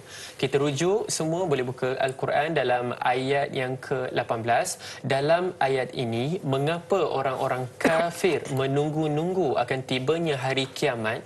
Mengapa mereka tidak mengambil kesedaran pada tanda-tanda kiamat yang sudah Allah Subhanahu Wa Taala datangkan? Adakah bila tibanya hari kiamat barulah mereka percaya dan insaf? Tetapi semua itu hanya sia-sia di sisi Allah Subhanahu Wa Taala. Insya-Allah, mohon penjelasan. Baik, terima kasih banyak kepada soalan yang datang daripada Puan Nur Dahlia Biru, bertanya tentang penafsiran ayat yang ke-18. Jom tuan-tuan dan puan-puan, saya nak bahas soalan tersebut, tapi elok kita bahas dahulu ayatnya, ya. Fahal yanzuruna illa sa'ah an ta'tiyahum bautatan faqad jaa'a asyratuha fa anna lahum idza ja'atuhum zikrahum. Ayat ni masih bercerita tentang orang-orang yang dogi. Ya. Orang yang degil, yang menolak, yang main-main dengan agama ni pada zaman Rasulullah SAW. Zaman kita ada tak? Ada juga, tuan-tuan dan puan. Sebab tadi saya kata Quran ni cerita perangai. Orang boleh meninggal, orang boleh hidup. Meninggal, hidup, meninggal, hidup. Tapi perangai ni manusia dia sentiasa ada. Ada orang baik, ada orang jahat. Ada orang dogi, ada orang mengikut. So sekarang ni cerita orang dogi. Dogi tahap sampai ke mana tuan-tuan dan puan? Mereka ini mencabar Rasulullah SAW. Sebab cerita dia begini. Zaman Rasulullah SAW tu, Rasul selalu sampaikan bahawa kita ni nanti hidup sekarang. Lepas tu nanti kita meninggal. Bila kita meninggal, dia bukan tutup buku cerita kita, dah tak ada apa-apa lagi dah. Tak. Kita masuk satu alam lain. Alam lain tu kita hidup juga. Namanya alam barzah. Alam barzah ni alam preparation sementara nak sampai kepada satu alam yang permanent. Namanya alam kiamat. Rasul banyak kali cakap macam tu, tuan-tuan dan puan-puan. Nanti hari kiamat ni ada syurga, ada neraka. Lah ni saya banyak nak ajak kamu percaya kepada Allah. Kita sama-sama bertakwa, sama-sama sokong bantu agama ni, faham agama betul-betul. Sebab kita nak nanti waktu kita sampai dekat alam last, kita jumpa Allah nanti waktu tu. Kita jumpa Tuhan dalam keadaan radiyatan mardiyah. Kita suka Allah SWT. Allah pun suka nak sambut kita. Tompek yang baik itu nama syurga. Rasul tiap-tiap hari cakap benda ni, tuan-tuan dan puan. Seorang kafir, orang munafik yang tak suka dengar perkara-perkara ni, dia orang tanya Rasulullah SAW, macam ni lah Muhammad. Hampa ni tiap-tiap hari cerita tentang hari kiamat, tapi so far kami bangun tak nampak pun lagi kiamat tu terjadi. Kami bangun elok matahari keluar pukul 7, lepas tu tenggelam balik pukul 7. Tapi kau cerita hari kiamat nak dokek, hari kiamat nak dokek. Kalau betul apa yang kamu cakap ni betul, macam ni lah kita settle macam ni. Pergi bagi tahu Tuhan hampa ni besok datangkan kiamat. Dia orang ni dah tak sabar. Dia orang dah tak sabar, tuan-tuan dan puan-puan. Besok juga tolong datangkan kiamat kalau betul kiamat tu ada. Dia orang tak sabar, tuan-tuan dan puan-puan. Tapi Rasulullah SAW pun kata balik, kiamat ni tarikh itu bukan saya yang pegang. Dia dah nak dokek. Tapi tarikh orang cakap button hari kiamat berlaku tu bukan Rasul pegang. Ini pada siapa? Allah SWT. Cuma dia punya clue dia tu. Clue dia, tanda-tanda dia dah banyak. Faqad jaa asyratuha. Cuba baca ayat 18 tuan-tuan dan puan. Dia punya tanda-tanda dia tu dah banyak. Apa tanda-tanda hari kiamat makin lama makin dekik ni tuan-tuan dan puan? Tanda-tanda yang paling besar yang berlaku pada zaman Rasulullah SAW ialah turunnya Rasul yang terakhir. Dia kalau cerita hari kiamat ni zaman Nabi Nuh, lambiklah lagi. Sebab lepas Nabi Nuh banyak lagi Nabi. Maknanya kalau Nabi ni tak habis lagi turun, maknanya tak kiamat lagi lah, betul tak? Ni sekarang Nabi paling last dah turun dah ni. Maknanya lepas ni dah tak ada Nabi. Maknanya lepas tu kiamat akan berlaku dah. Timing bila Allah SWT akan buat tu, hanya Allah SWT yang tahu. Tanda sangat banyak. Tuan-tuan dan puan-puan, kalau kita baca hadis Rasulullah SAW, tanda-tanda kiamat kecil pertengahan ni dah melambat lah tuan-tuan dan puan. Dah banyak dah. Dah banyak ni ustaz-ustazah banyak cerita dah ni. Dalam rancangan kita TV3 pun ada, dalam rancangan Halaqah pun ada cerita. Kalau tak salah saya, banyak dah tuan-tuan dan puan. Kita sekarang dah makin dekat dengan tanda-tanda kiamat besar. Kiamat akhir, tuan-tuan dan puan. Jadi kita kena prepare. Prepare apa tu Ustaz? Ulama kata, tuan-tuan dan puan, kita ni umat akhir zaman kena prepare satu perkara ya. Jangan lagi kita nak bertangguh nak buat benda baik. Jangan bertangguh lagi dah tuan-tuan dan puan. At least kiamat yang paling dokek dalam kita sekarang apa tuan-tuan dan puan? Kiamat kita nak meninggal. Kita nak meninggal ni tuan-tuan dan puan, kematian, ajal kita ini, ulama kata ini pun antara kiamat bagi kita. Kiamat bagi hidup kita sekarang lah. Kita tak tahu bila malaikat maut akan datang tarik nafas kita tuan-tuan dan puan. Sedangkan ya malaikat maut ni tiap-tiap hari 70 kali melintas depan kita ni. Bila nak tarik nyawa serap ni, bila nak tarik ni? Tiap-tiap hari tuan-tuan dan puan, 70 kali lebih kurang. Cuma dia belum dapat belum dapat endorsement ni lagi. That's why kita ni tuan-tuan dan puan, kalau nak baik-baik jangan bertangguh kata ulama. Sebab kita tak tahu, mungkin waktu kita minum boleh kita meninggal. Betul tak? Ada tuan-tuan dan puan, waktu kita bersonok kita boleh meninggal. Waktu kita belajar, ada orang tengah sujud pun meninggal, mengaji boleh meninggal. Kalau meninggal dalam keadaan begitu, alhamdulillah husnul khatimah. Buat kalau tengah-tengah laro tuan-tuan dan puan, sekali kau datang sakit jantung kan, pap meninggal dia. Mampu kita nak menjawab. Kita tak nak macam tu ya. Wallahu a'lam. alam. Wallahu a'lam. Mudah-mudahan kita dikurniakan kematian dalam keadaan yang baik, insya-Allah. Amin. Kita teruskan dengan soalan berikut. Soalan seterusnya daripada Puan Nurul Huda Tajuddin. Soalannya adalah, apakah maksud takhwif duniawi seperti yang terkandung dalam ayat ke-18 surah Muhammad? Saya kira apakah maksud takrif duniawi seperti yang terkandung pada ayat ke-18 surah Muhammad? Mohon pandangan Ustaz, insya-Allah. Baik.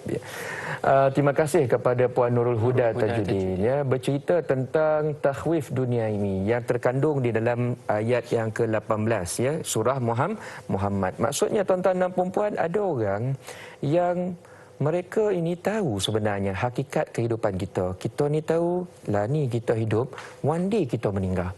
Dan Allah dah bagi banyak tanda. Antara tanda kita sakit. Antara tanda janggut saya ni tuan-tuan dan puan, dulu elok hitam semua ni. Ni tiba-tiba dah ada putih. Saya tengok cukur ni, apa ada putih ni melambat-lambat lah. Ada sesuatu yang tiba-tiba melambat ada tuan-tuan dan puan. Ni semua apa? Tanda. Tanda kita dah mula berumur. Dan berumur ni tuan-tuan dan puan relevan dia kejap boleh meninggal lah, tu cerita Tapi tak semestinya orang muda macam Nizal ni tak meninggal. Tak, benda ni kita tak tahu, betul tak? Button dia tu Allah SWT yang pegang. Cuma ada tanda. Maknanya kalau kita hidup elok semua jalan macam mana pun, last nanti kita akan berlakulah kiamat kecil masa yang cakap tadi. Jadi apa yang perlu kita buat tuan-tuan dan puan? Kita kena tahu bila waktu untuk kita stop mengejar dunia. Kita kena sedar sendiri, ya. Bila waktu kita cakap okeylah dunia dah stop lah ni, dah banyak dah Allah bagi. Ya, kebahagiaan Allah dah bagi. Dulu tak kahwin, Allah dah bagi kahwin. Lepas itu kita dah kahwin, nak ada anak, Allah bagi anak. Lepas itu Allah bagi kita satu rumah tangga yang bahagia, bagi kita duit, bagi kita pangkat, bagi kedudukan. Semua Allah SWT buat. Wa rafa'na laka zikrak. Semua Allah SWT bagi. Dan macam-macam dah dunia ni kita bagi. Nak cari apa lagi? Kita sekarang ni kena cari apa? Cari akhirat. Ulama kata kalau nak cari dunia lagi boleh, tapi lorongkan untuk akhirat. Macam saya tuan-tuan, saya jangan nak cerita ni apa maksud cari dunia tapi lorong akhirat ni. Saya ada kawan-kawan tuan-tuan, dia orang ni memang big businessman lah. Ni jangan nak cerita ni. Dia orang big businessman. Dia orang sembang memang juta-juta tuan-tuan. Pendapatan tahunan memang puluh juta. Banyak duit tuan-tuan. Tapi dia orang ni, kita ni ada satu grup grup WhatsApp. Kita memang koncang cerita tentang bisnes, cari duit dan sebagainya. Tapi tak semestinya orang cari duit ni orang kata cari dunia. Tak. Dia orang ni ada buat satu grup. Dia orang fikir keuntungan kita sekarang ni, berapa banyak yang kita dapat ni, kat mana masjid yang kita nak bina. Dia orang dah siap dah tuan-tuan dan puan. Okey, ni madrasah ni dia nak buat masjid harga 1.3 juta. Yang ni nak beli buku kat perpustakaan, buku tu 600,000. Yang ni rumah anak yatim kita baru nak start dah 40 anak yatim doif, kita nak upgrade, bagi rumah ni berapa? 2.2 juta. Dia orang cari duit 7-8 orang ni tuan-tuan dan puan. Keuntungan bisnes dia orang lepas bayar cukai dan sebagainya lah, dia selalu kat semua benda ni. So salah tak cari duit tuan-tuan dan puan? Tak salah. Kalau last dia tu untuk akhirat. Tapi yang salah cari duit ialah makin lama kita fikir nak memuaskan nafsu. Dah ada kereta yang canggih, nak cari lagi kereta yang lebih canggih. Tak habis-habis. Saya ni pun takut tuan-tuan dan puan. Ustaz Asraf ni cakap, kadang-kadang kita mata kita tengok kereta baru pun menjuling juga tuan-tuan dan puan, ya. Kita harap Allah SWT protect iman kita, protect kemahuan kita supaya nak cari agama dan redha Allah SWT saja. Wallahu alam. Wallahu alam. Mudah-mudahan ada manfaat dan juga kebaikan. Baik, sekarang ni kita teruskan dengan soalan yang berikutnya, soalan mengenai kalimah ataupun nama Nabi Muhammad sallallahu alaihi wasallam. Kalau kita perhatikan, kalau kita fikir, kalau kita tadabbur, kita kaji untuk madrasah ilmu kita pada hari ini, kita mengkaji tentang tafsir surah Muhammad ayat 16 sehingga 20. Surahnya ialah surah Muhammad. Pernahkah kita terlintas di dalam Al-Quranul Karim 30 juzuk, 114 surah, berapa kalikah nama Rasulullah, nama Muhammad disebut di dalam Al-Quran? Mungkin ada apa-apa perkara ataupun informasi yang terbaik untuk Ustaz kongsikan bersama dengan kita, insya-Allah. Dipersilakan. Baik, terima kasih banyak. Soalan bertanya tentang kalimah Muhammad dalam Quran berapa banyak? Soalan dia sangat-sangat precise tuan-tuan dan puan. Kita buka Quran. Nama Nabi dalam Quran memang banyak. Antara yang paling banyak Nabi Musa. 100 lebih kalau tak salah saya. Berapa banyak tu saya tak ingat, tapi 100 lebih. Sebab kisah Nabi Musa ni banyak. Orang tanya kenapa kisah Nabi Musa ni banyak dalam Quran? Relevan tuan-tuan dan puan dengan kita. Relevan. Relevan tentang pertembungan antara hak dan juga batil. Kita akan tiap-tiap hari macam tu kita berinteraksi. So that's why nama Nabi Musa banyak. Tapi kalau kita cari nama Rasulullah sallallahu alaihi wasallam dalam Al-Quran iaitu Muhammad, dia tak banyak sangat. Dia ada ompek ya tuan-tuan dan puan. Hanya 4 ayat sahaja yang kalimah Muhammad memang disebut secara nyata. Cik mana tu Ustaz? Pertama, dalam surah Ali Imran ayat 144. Ada ni kat situ tuan-tuan dan puan ya. Yang kedua, surah Al-Ahzab ayat 40. Yang ketiga, surah Al-Fatih. Surah Al-Fatih ayat 29, Muhammadur Rasulullah walladzina ma'ahu asyidda'u 'alal kufar. Itu ayat surah Al-Fatih tadi yang saya baca. Dan yang keempat dalam surah yang kita baca iaitu surah Muhammad ayat nombor 2. 4 ayat ini sahaja yang memang secara nyata menyebut tentang kalimah Muhammad Rasulullah sallallahu alaihi wasallam. Ada satu lagi nama Rasulullah ni, namanya Ahmad. Kalau nak cari nama Rasulullah dengan penggunaan kalimah Ahmad dalam Quran ada juga, tapi tak banyak. Ada satu ayat sahaja. Wallahu alam. Wallahu alam. Alhamdulillah, satu penjelasan yang sangat cantik daripada Ustaz. Baik, memandangkan pada hari ini kita semua penonton setia rancangan Tanyalah Ustaz, kita mengkaji, kita tadabbur mengenai Al-Quranul Karim surah Muhammad.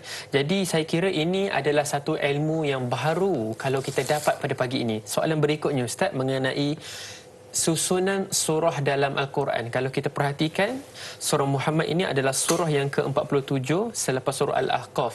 Jadi berkenaan dengan susunan surah di dalam Al-Quran itu bermula dengan surah Al-Fatihah, Al-Baqarah dan sebagainya.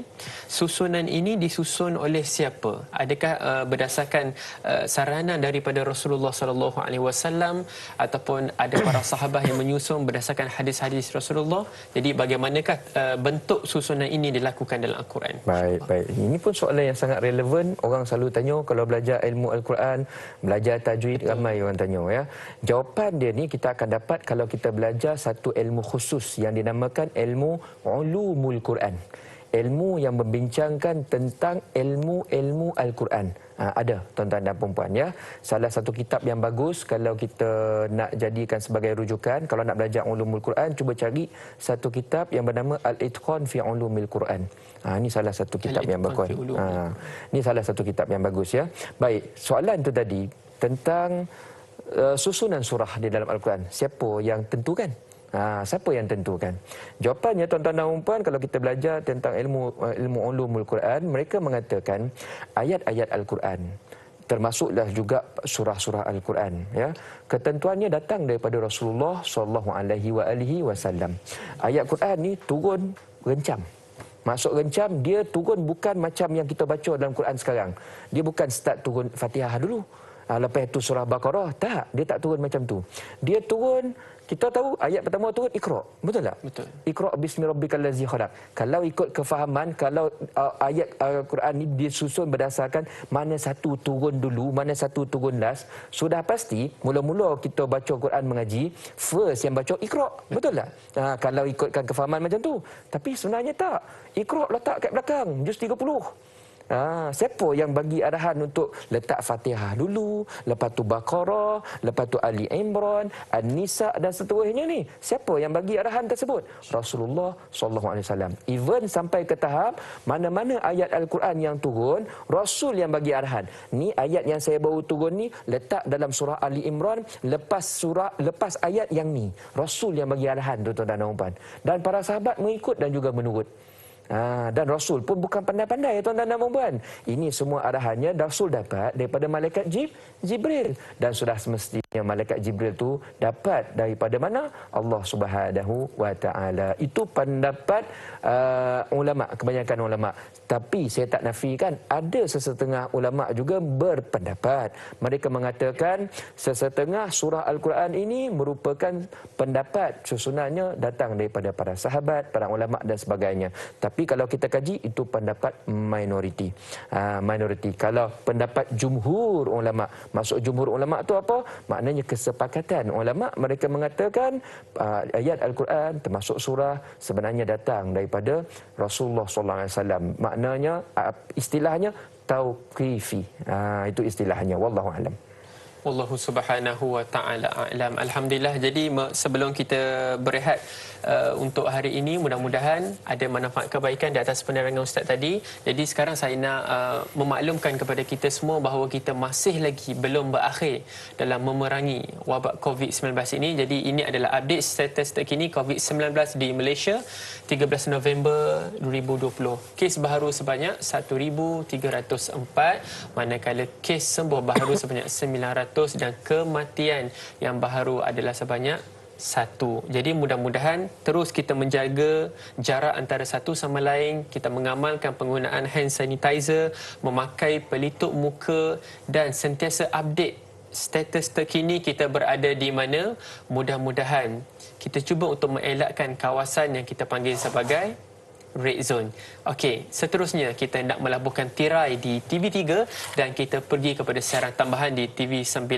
Terus kekal dengan majlis ilmu etika kita selari dengan Al-Quran. InsyaAllah kembali selepas ini.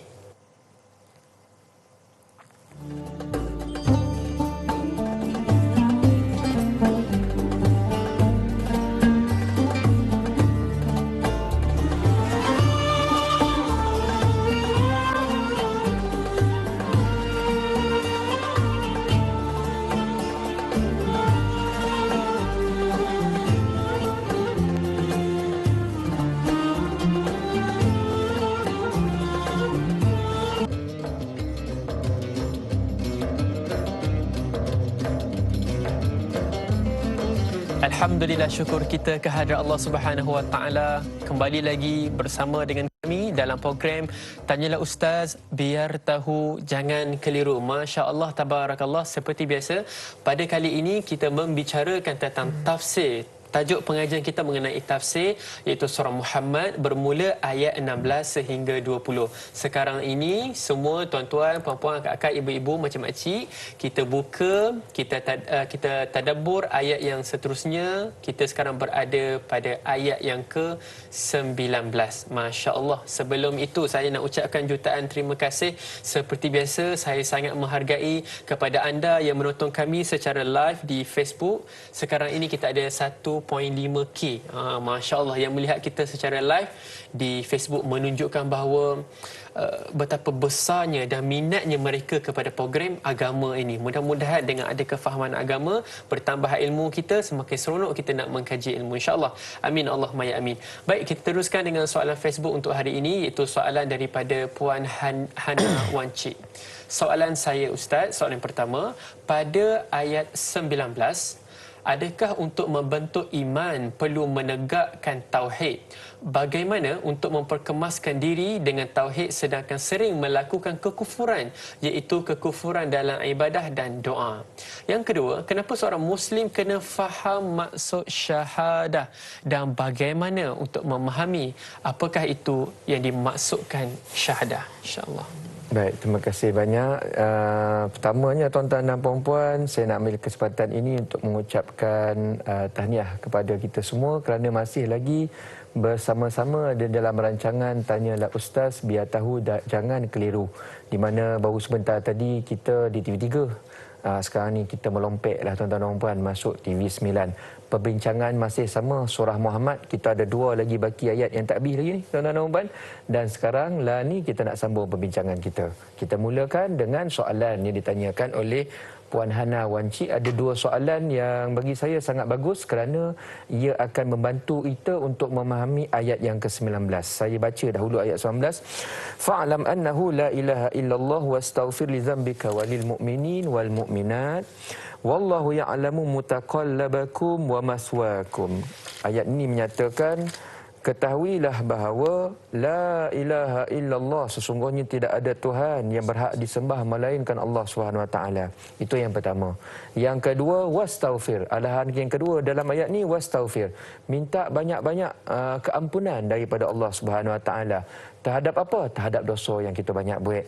Kemudian jangan lupa nombor 3, kita pun kena minta ampun kepada Allah Subhanahu Wa Taala on behalf. untuk orang-orang yang kita kasihi. Walil mu'minin wal mu'minat. Maknanya kalau nak minta maaf ni jangan minta seorang-seorang. Minta juga untuk orang-orang yang kita kasihi, keluarga kita, mak ayah, komuniti dan sebagainya ya. Wallahu ya'lamu mutaqallabakum wa maswaakum. Sungguhnya Allah SWT tu dia tahu gerak-geri kita, kat mana kita berkojor, kat mana kita duduk menetap, semua Allah SWT tahu.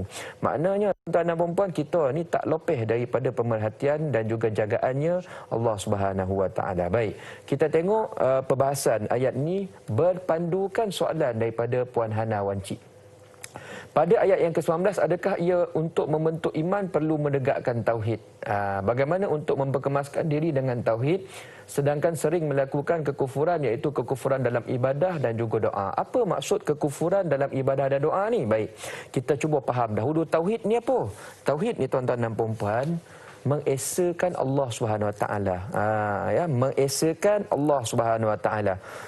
Dan perkara ni sangat penting sebab ia merupakan teras untuk membuatkan kita bila nak buat baik, kita buat baik dalam keadaan kita yakin. Kita buat baik dalam keadaan kita bersungguh nak buat baik. Semuanya ini kekuatannya akan kita perolehi apabila kita memahami secara pasti apakah maksud ucapan La ilaha illallah. La ilaha illallah ini sebenarnya satu perbuatan di mana kalau kita belajar dengan ulama yang lebih mendalam ilmunya, mereka kata kita sedang buat nafi dengan isbat. Nafi itu apa? Kita sedang menafikan tidak ada Tuhan. La ilaha itu maksudnya tak ada Tuhan. Tak ada Tuhan yang layak kami sembah, layak kami ikut, layak kami patuh. Tak ada. Tak ada kuasa yang layak kami ikut. Itu kita nafi, tuan-tuan. Illallah. Illallah tu maksudnya isbat. Isbat tu maksudnya kita mengesakan Allah Subhanahu Wa Taala. Maknanya kita dah cakap dekat diri kita, kita nak bentuk satu bentuk keyakinan kepada diri kita. Kita cakap, saya ni tak nak follow mana-mana Tuhan, saya tak nak follow mana-mana ilah, mana-mana kuasa, saya tak nak follow mana-mana pun kecuali Allah SWT saja yang saya follow.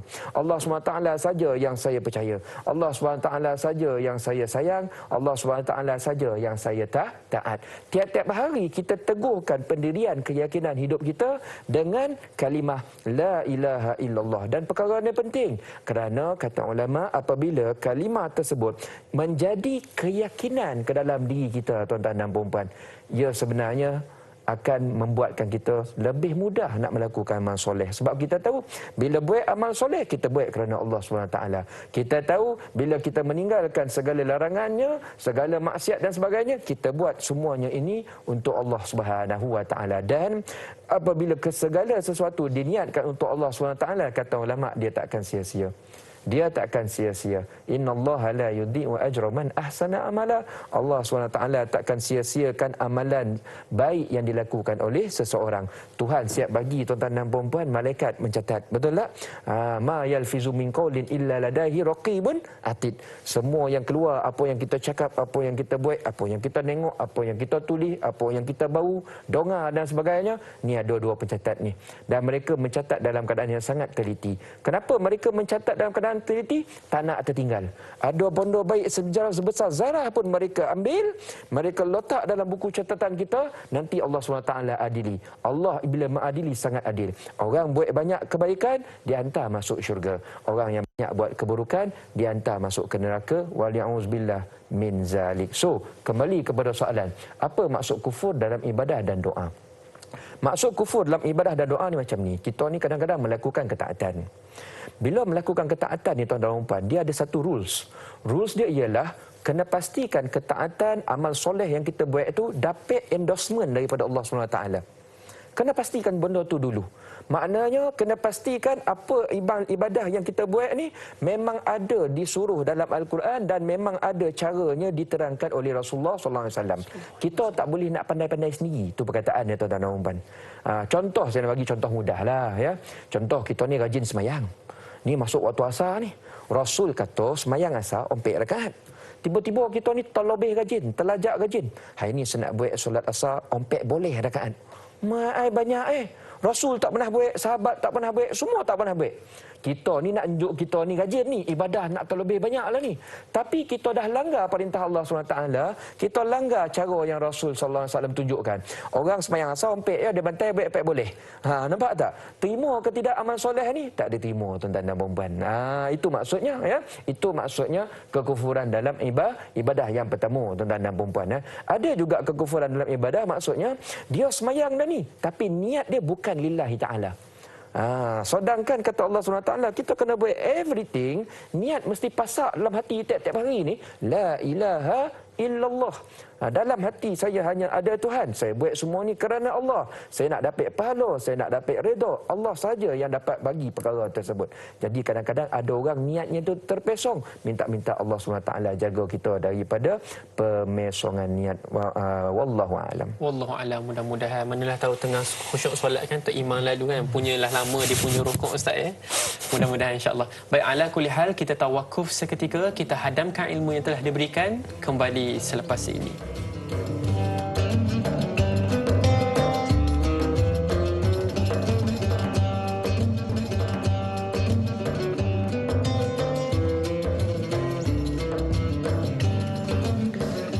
Alhamdulillah, syukur kita kepada Allah Subhanahu Wa Taala. Anda kembali lagi bersama dengan saya dan Ainiza, dan pada kali ini kita masih lagi meneruskan pengajian majlis ilmu kita membicarakan tentang tafsir surah Muhammad bermula ayat 16 sehingga 20. Dan sekarang ini kita masih lagi merujuk kepada ayat yang ke-19. Soalan seterusnya daripada Puan Masrifah Nur Jamain. Dalam ayat ke-19, apakah maksud Allah Subhanahu Wa Taala mengetahui tempat bekerja kamu dan tempat istirahat kamu? Apakah Allah Subhanahu Wa Taala maksudkan dengan tempat bekerja, dan adakah tempat maafkan saya. Dan adakah tempat istirahat itu bermaksud keadaan ketika di alam barzah? Mohon Ustaz menghuraikannya insya-Allah. Baik, terima kasih banyak kepada Puan Masrifah yang bertanya soalan tentang huraian hujung ayat yang ke-19. Wallahu ya'lamu mutaqallabakum wa maswaakum. Allah SWT tahu tempat kita menetap, tahu tempat kita bekerja. Apa maksud itu? Maksud dia macam ni, tuan-tuan dan puan. Allah SWT tahu kat mana kita berada waktu kita siang hari. Kan selalu kalau waktu siang kita bekerja. Ada orang bekerja kat pejabat. Ada orang bekerja sekarang ni work from home. Ada orang bekerja, tuan-tuan dan puan, tengah laut tu, pelantar minyak.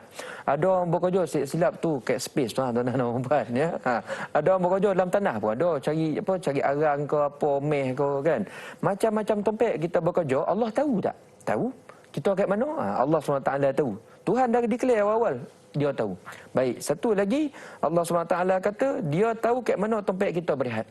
Kita selalu berehat waktu malam lah, tuan-tuan dan puan. Ada orang kalau ikut kebiasaan berehat kat rumah lah.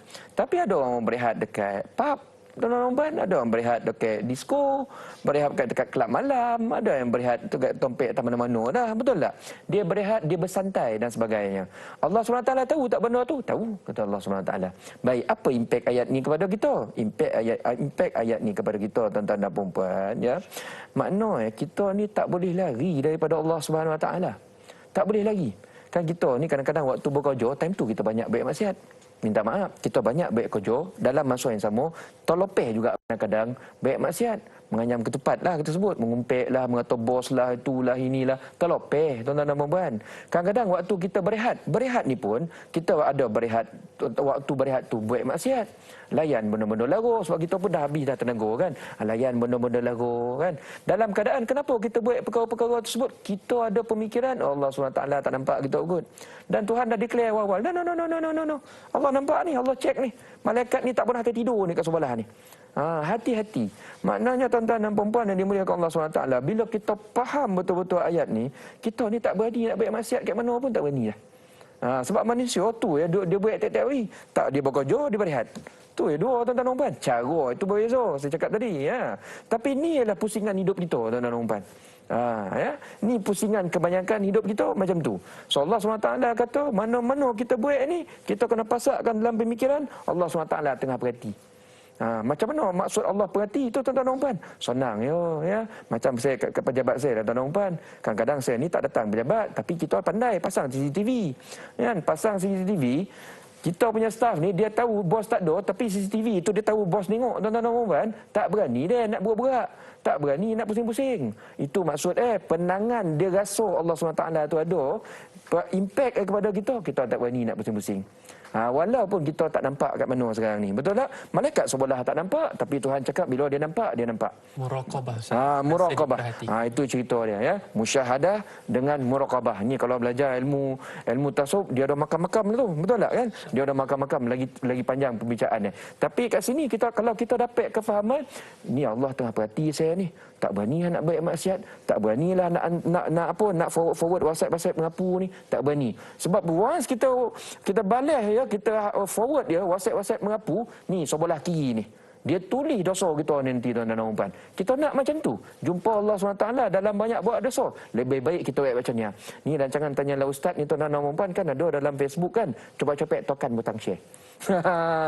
Ni bukan nak mengajak. Ni nak mengajak kumpul pahala. Pahala di hujung jari. Allahu Akbar. Punya sonang. Orang dulu berdakwah dengan podang. Kita dakwah dengan jari. Betul tak? Tekan butang share. Kawan-kawan kita 500 orang tengok. Nanti kita terperanjit hari kiamat banyak bona pahala misteri. Pahala amal soleh yang kita tak buat tapi ada. Mana datang inilah kawan-kawan kita buat amal soleh. Kita tekan butang share cerita tentang mengaji, contoh tuan-tuan dan rancangan Tanyalah Ustaz, kawan kita tonton, dia banyak buat amal soleh. Kita tiba-tiba lepas ni lolap pun dapat pahala. Kan best, itu baiknya Allah Subhanahu Wa Taala, wallahu alam. Wallahu alam, mudah-mudahan ada manfaat kebaikan kepada diri kita insya-Allah. Kita teruskan dengan soalan yang berikut, iaitu soalan Facebook, soalan daripada Aiman Aizuddin. Ayat yang ke-20. Dalam ayat ini, adakah tentang orang yang imannya hanya sedikit dan menyimpang keraguan terhadap agama di dalam hati mereka?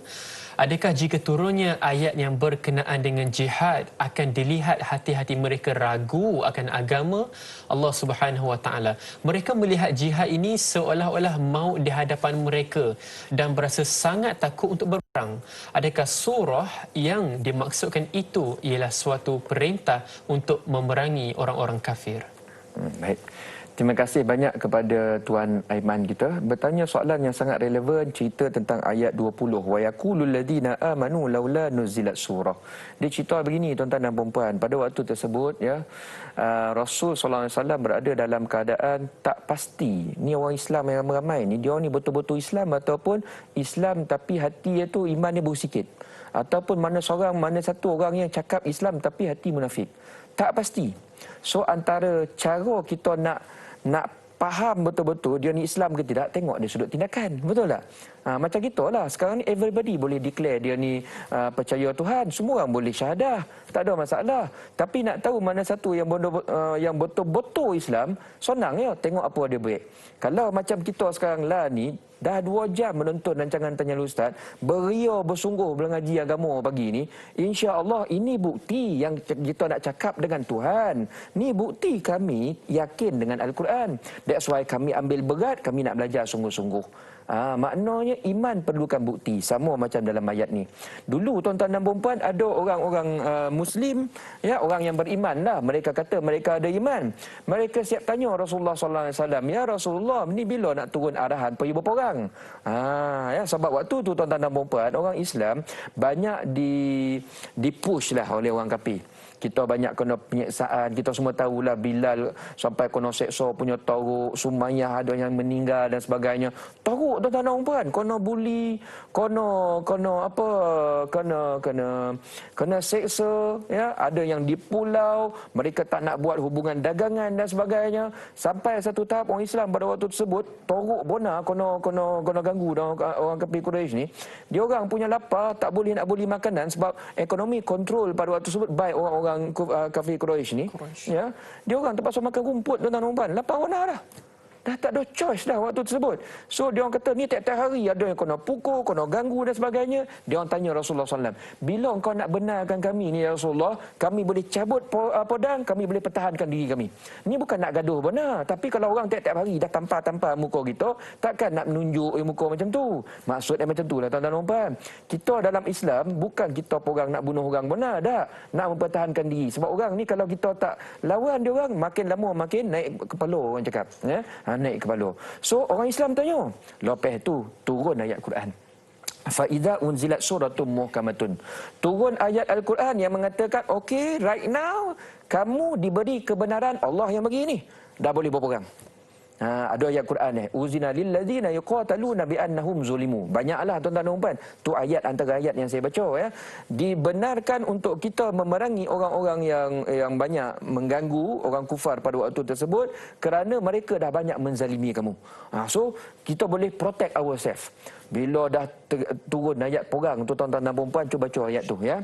Wa zukira fihal qital ra'aital ladzina fi qulubihim marad yanzuruna ilaika nazral maushi alaihim al-maut fa aula lahum. Waktu tu baru Rasul nampak betul-betul siapa yang berani betul-betul, siapa yang cakap sembang kosong. Orang yang cakap lebih ni tuan-tuan dan puan tapi sebenarnya tak nak buat, waktu tu dia orang rasa macam nak pingsan. Bila dah betul-betul turun ayat menceritakan lepas ni pergi perang. Orang yang betul-betul ada iman suka dia. Dia suka tuan-tuan dan puan. Tapi mana orang-orang yang nampak macam beriman tapi sembang kosong. Dia orang tiba-tiba lah demam lah Rasulullah. Tiba-tiba demam dan tu. Tiba-tiba lah nak jemput anak kat tadika lah. Macam-macam dia bagi alasan. Dia perangai ni tuan-tuan dan puan. Zaman kita pun ada. Kadang-kadang kan ada orang tuan-tuan dan puan sembang kencang. Dia orang petikai AJK Masjid. Apalah Tok Imam ni tak baik ceramah lah, tak baik program lah itu ini. Sekali Tok Imam buat program ajak gotong royong bersih masjid, tak nampak muka. Padahal dia paling kencang cakap masjid tak buat aktiviti, masjid tak buat aktiviti. Ajak tak nampak muka tuan-tuan dan puan. Waktu makan ni ada. Kan perangai tu ada tuan-tuan dan puan. Cerita sembang kencang semua boleh buat. Tapi bila nak masuk acting tu tak ramai. Tak ramai yang buat. Dapat pula sekarang ni nak ajak pergi perang lagi takut. Nazral maushi alaihim minal maut. Muka itu pucat macam nak pingsan. Takut benar dia. Takut sebab apa? Dia orang fikir dia orang ni ada rotor. Dia orang fikir dia orang ni ada anak. Kan pergi berperang silap mampu kono podang ke apa kan. Ni baru buat rumah, baru duduk setahun. Tak boleh lagi duduk rumah baru kan. Dia dah risau tuan-tuan dan puan. So ayat ni ujian kata ulama dekat sini lagi sonang nak kena. Mana satu orang yang betul-betul ada iman, mana satu orang yang munafik hatinya ataupun hatinya masih lemah. Dan ini terperancar kalau kita lihat sejarah perang dalam Islam. Contoh perang Badar. Perang Badar mula-mula yang keluar pergi perang 1000, betul tak? Lepas tu 300 orang berundur dengan alasan macam-macam. Nak apa yang ambil anak kat tadika lah, yang saya cakap tu dia lah kan.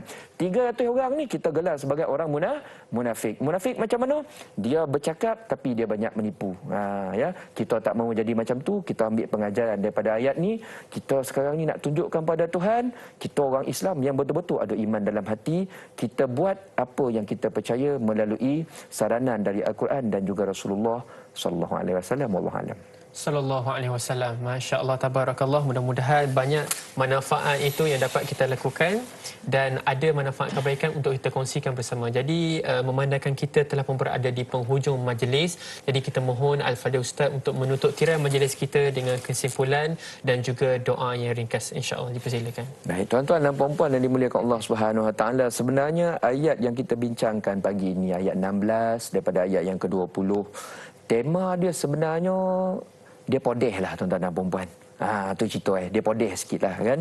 Sebab dia sedang menegur karakter. Dia sedang menegur tentang sistem nilai yang banyak berlaku dalam masyarakat sekarang sebenarnya.